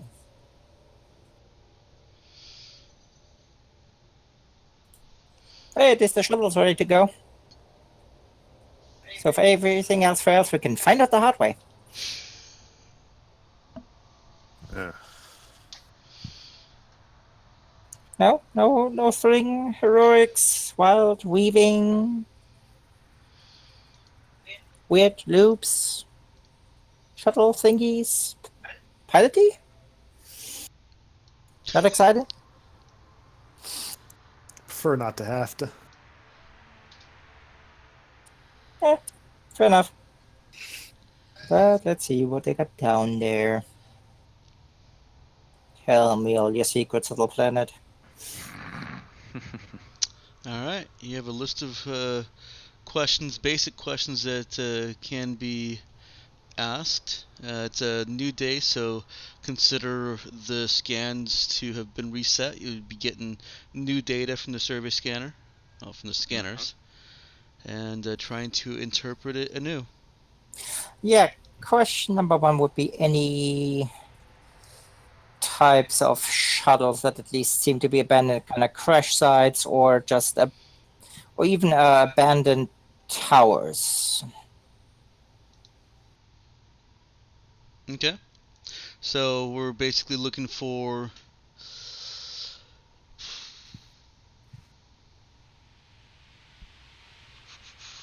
Basically, tech sites, Yeah. scavenge sites. Go ahead and give it your first roll.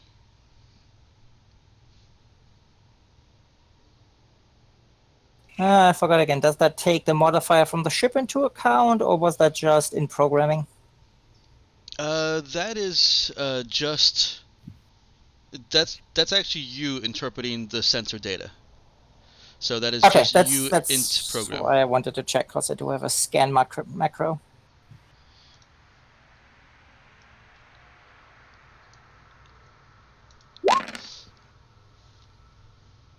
I'll take it. Yep. It's good enough.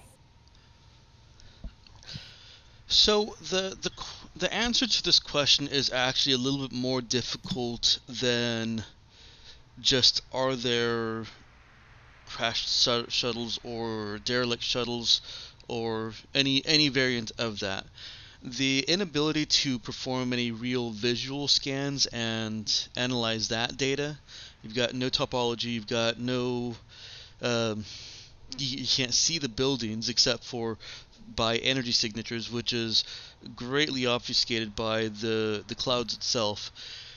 It is a difficult enough question just to locate buildings. Trying to pinpoint shuttles that are not running is going to be practically impossible. So I will That put case, you this try to refine it basically to abandoned towers. exactly. I was Because gonna. if they're dead, the shuttle definitely is not running, but they might still have one because they all died before they could get away. Yeah. Yes.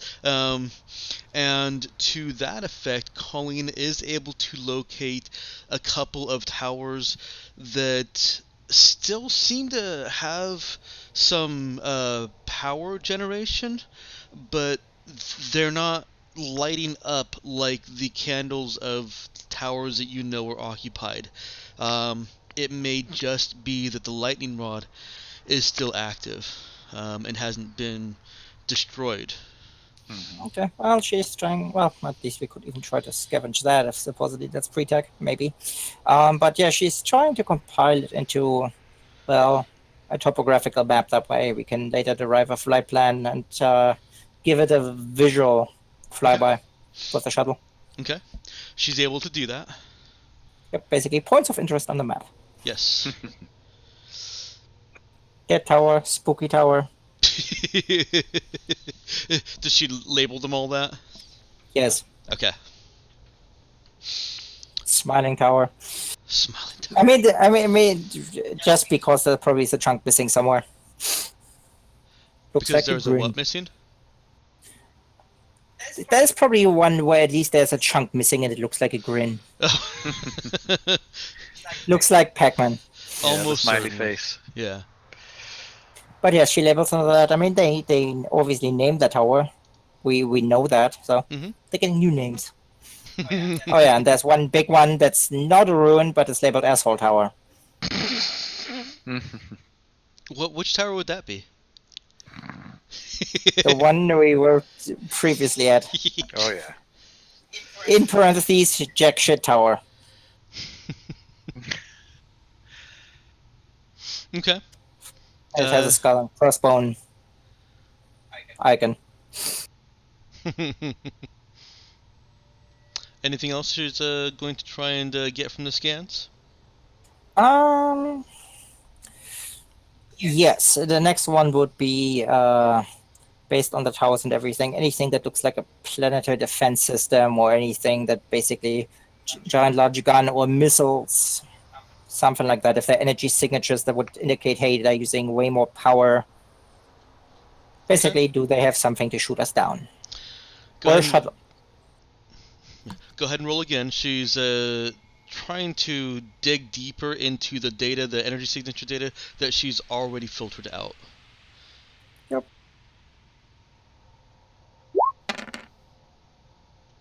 I'll take it. That is, again, a success. She isn't able to see any energy signatures that would be analogous to large-scale weaponry. It's possible that they have some ballistic weaponry that would be difficult to scan for with energy signatures, but she's not seeing anything that would represent the kind of power reserve necessary for any missile weapons or energy weapons on the surface. So at least nothing that's orbital. So it might still be suborbital weaponry. Yeah, yes. Bullets would not be able to escape the atmosphere, one, because of the clouds, or two, because by the time they actually reach space, they wouldn't be moving fast enough to do any real damage. Right, in that case, yeah, sure, message Captain. Well, can't give you any shuttles. I marked a whole bunch of towers that might have been abandoned there on basic energy readings. Good news, couldn't see anything that might hit us up here in orbit. That's not saying they don't have anything down there that can shoot down, let's say, the shuttle. But our pilot is pretty excited about dogfighting and weaving.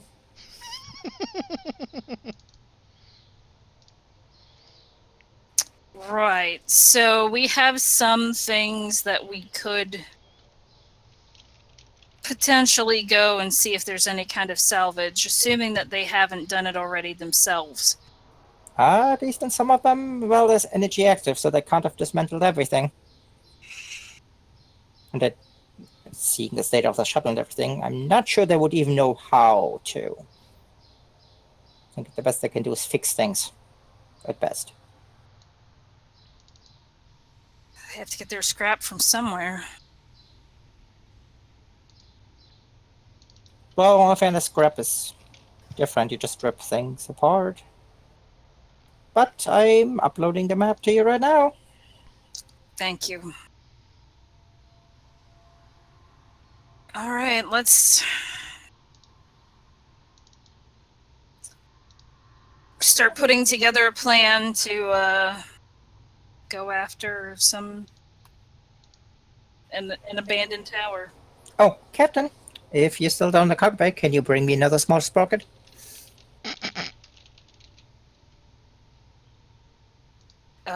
Sure.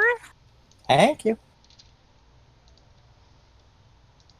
Quick, roll an int check to see if Cap knows what a sprocket is. I think she can probably figure it out. I was gonna say, also, she has just seen one. It's for She her doesn't hair. necessarily know that. Mhm. You know, we'll hopefully add. Alright, we got Smiling Tower, Shiny Tower. What were some of the other names? Asshole tower, Got Yeah, that one. what's that which all just deserves orbital bombardment, at least on the top floor. Got that. I didn't get further past that. I mean, how many towers did I find? 4. 4? Mhm. Okay, 4 abandoned ones, yeah, and I mean, Assault Tower was a known one. Alright, give me a second here. Type it out.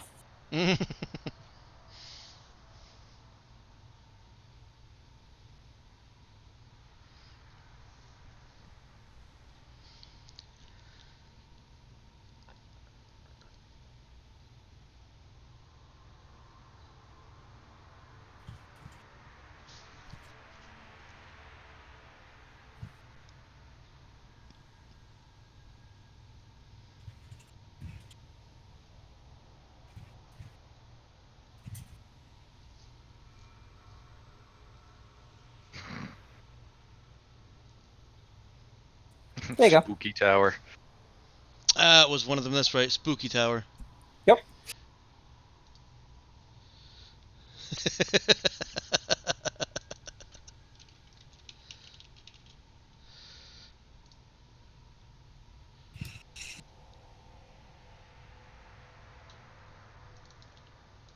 Frieza has the largest icicles, everything over. It's like a giant popsicle. It's all giant popsicles. All right, how many Enviro suits do we have?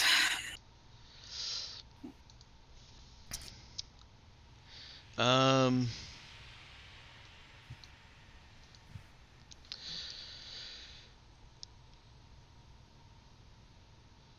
I actually can't remember where you got them from, but I remember that you got them. Were they not just the ship? No, those No. were all scavenged. Hmm. I think that may have needed to have been one of the extra things that you bought on Henry Station. Yeah, That works. probably. So One for each of us.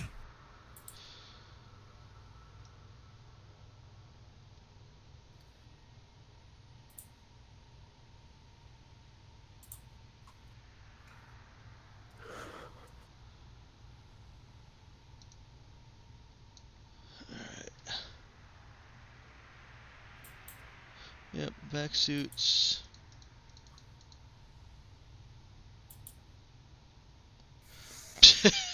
There were 100 each. So, yeah. Wait. We can definitely afford one for everybody. I think so. Can I get one with like some insulating layer? They all have insulating layer. They're designed to go out into the vacuum of space in. So yeah, the answer is yes. You can have one. If you want to get technical, I don't know if they're necessarily designed with conductive thermal issues, since that's not really an issue in space. No, these are actually designed as vac suits are equipped with vac suit blah blah blah. Where is it? Provides a temperature-controlled atmosphere. Huh, okay. They allow the wearer to survive in both hard vacuum and on most inhospitable planetary surfaces. So it's more than just like this one. Right. Yeah, it is more than just a spacesuit. It's 1,000 years into the future vac suit. Okay. Cool. It does require a Type A power cell for each 12 hours of operation, so keep that in mind. Mm-hmm. We have a We bunch. got 40 of those right now, so we're Goddamn, guys. solid. We bought we prepped, Mike. I'm gonna start making your ship carry encumbrance for Type A power cells. Doesn't it already? It just Yeah. don't take up that much room. Yes. Don't we have like, I don't know, however many tons? Damn it, you can stop being right now. Just pointing out. In all fairness, we only have 39. Actually, 37 no. in storage. Because Alright, some, three are getting- some 4. Well, 36 in that case, because we have drones and they run on Type A. So Also, I'm pretty sure I used them too. Yeah. There you go. Yes. There you go. You see Where- some towers. where are my crossbones, Mike? You get a skull. That's what you get. We'll have to add the crossbones manually once we get down there. I can make it red if you want, if that makes it better. No, wait, sorry, No, I used it's Type good. B. I used Type B cells, not Type A cells. Yeah, you're a little bit more expensive than Type A's. Yeah. They're quite expensive. We got to take those out once you're back when you're not needed. We just turn the android off when he's not needed. Yep. That's mean. Just put We them have into a the- sleep state. No, we have the original storage box and everything. Mm-hmm. I don't actually require the power cells when it's one power cell per week of operation, and only when operating away from readily available current. Yeah. So if we take them off the ship. Yes. And we got a little bit sidetracked here. Were there any other questions that you wanted to ask of the scans? You've asked 2. You've passed 2. Mm-hmm.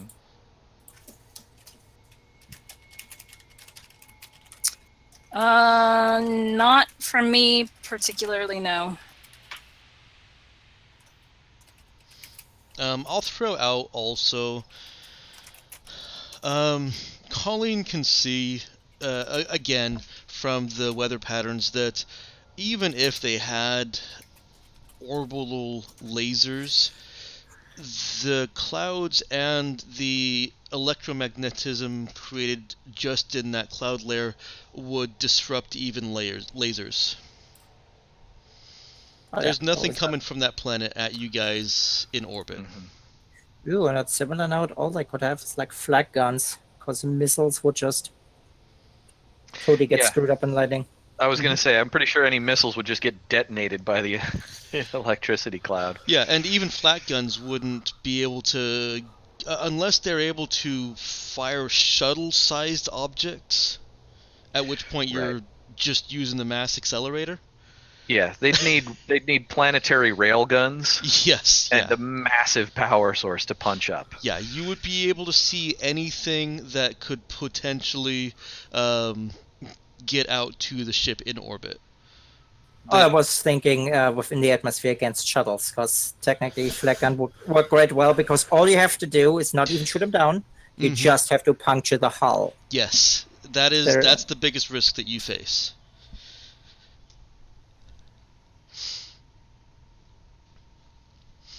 Anyways, I sidetracked you. Were there other questions? Not at the moment, I don't think. Okay. Have you decided on a destination? You have marked on your map Dead People Tower, Spooky Tower, Smiling Tower, and Freezer Hut. I want to go for the spooky tower. You'll have to ask Yes. Colleen why it's labeled Spooky Tower. Colleen, why is it named Spooky Tower? Oh, it's kind of spooky. It just sits there. It's not doing much. We don't know what happened. There could be aliens inside.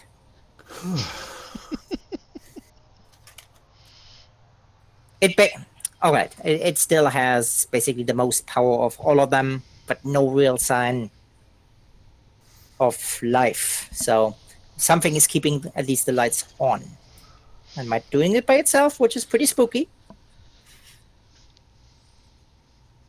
Or there are things living down there. Or maybe there's a few survivors. Things living down there.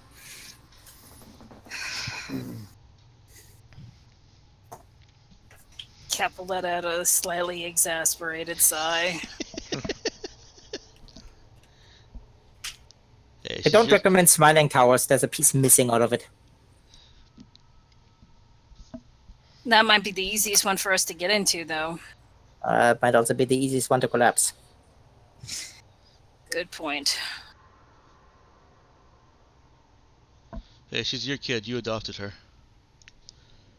She was on the ship! Yeah. The adoptee is the other kid.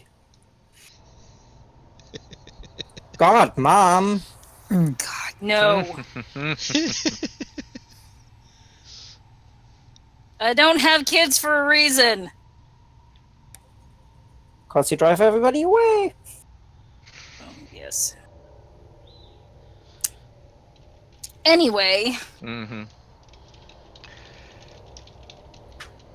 Dude's still doing last-minute tinkering on the shuttle. Probably not actually accomplishing anything. He's just staying occupied. Halfway expect to play his metal banjo. it's not a banjo. It'd be way more annoying if it was a banjo. I said banjo and the cat looked at me because that's his name. Cat's like, wait, what?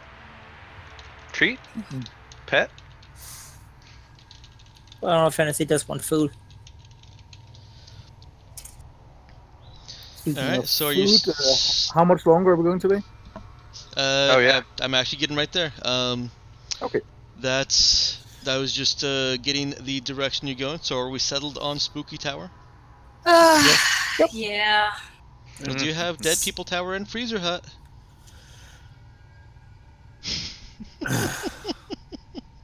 We'll go for Spooky Tower.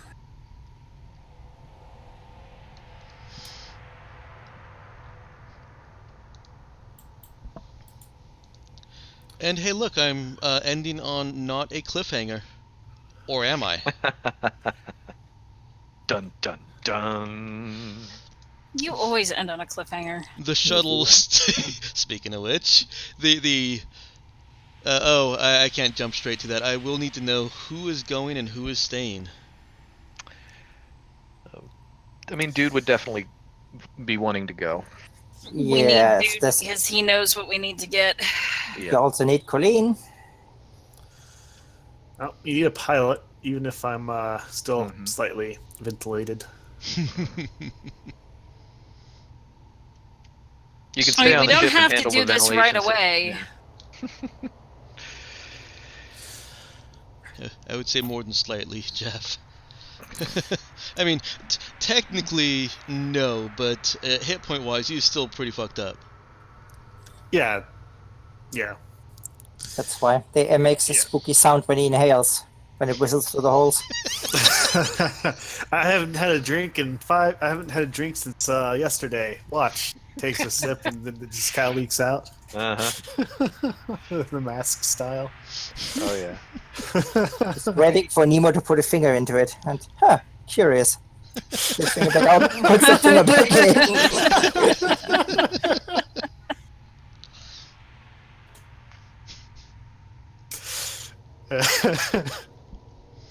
Alright, so I've got Clark, Colleen, Dude. Are all of those confirmed, Emma? Sorry, what was that? Clark, Colleen, and Dude have all stated their case for why they should be going down. Cap is going down too. Okay. So all 4 of those are going down. Nemo? The usual away team. Then the most capable of surviving the hostile atmosphere in case something goes wrong.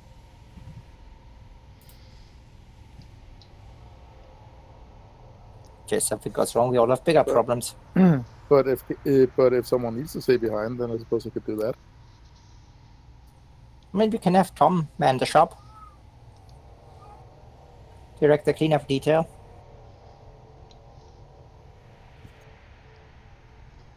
Do you want to go down with a full party, or do you want to go down with 4 people and leave one up on the ship to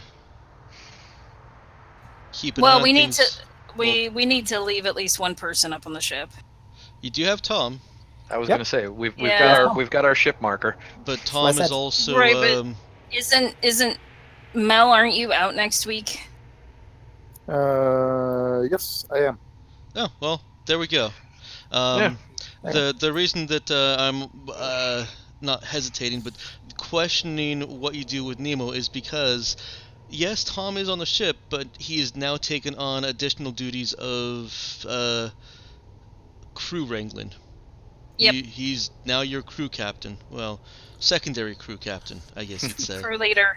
Pretty sure he has talents to deal with minions. He actually does, yes.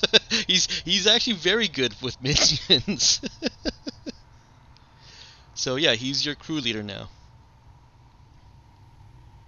Okay. That's settled then. The 4 of you board the shuttle, strap in with Colleen and the pilot suit. Wait, what? All right, with No. with Clark in the pilot seat. You're all wearing your vac suits already, right? Yes. Okay. Yeah, we're prepped. It's the same. First off, you move the Raza or the Santa Clarita so that it's closer to the tower, and you're not just trying to shuttle across the planet. But it's the same descent as last time. There's that initial jolt of the first lightning, and then the rest come caressing. I'm assuming I that don't like it when it touches me like that. it's bad touch. Bad touch. I'm assuming that Clark follows the conventional wisdom and guns it, or does he want to take a step back and try something different?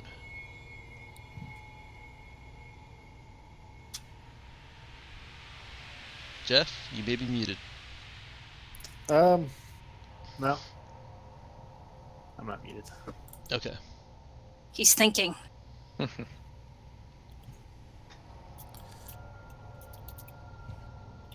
I'm fine.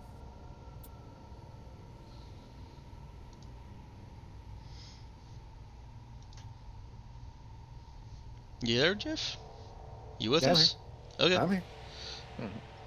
Alright, well, I'll assume that he goes the conventional route then.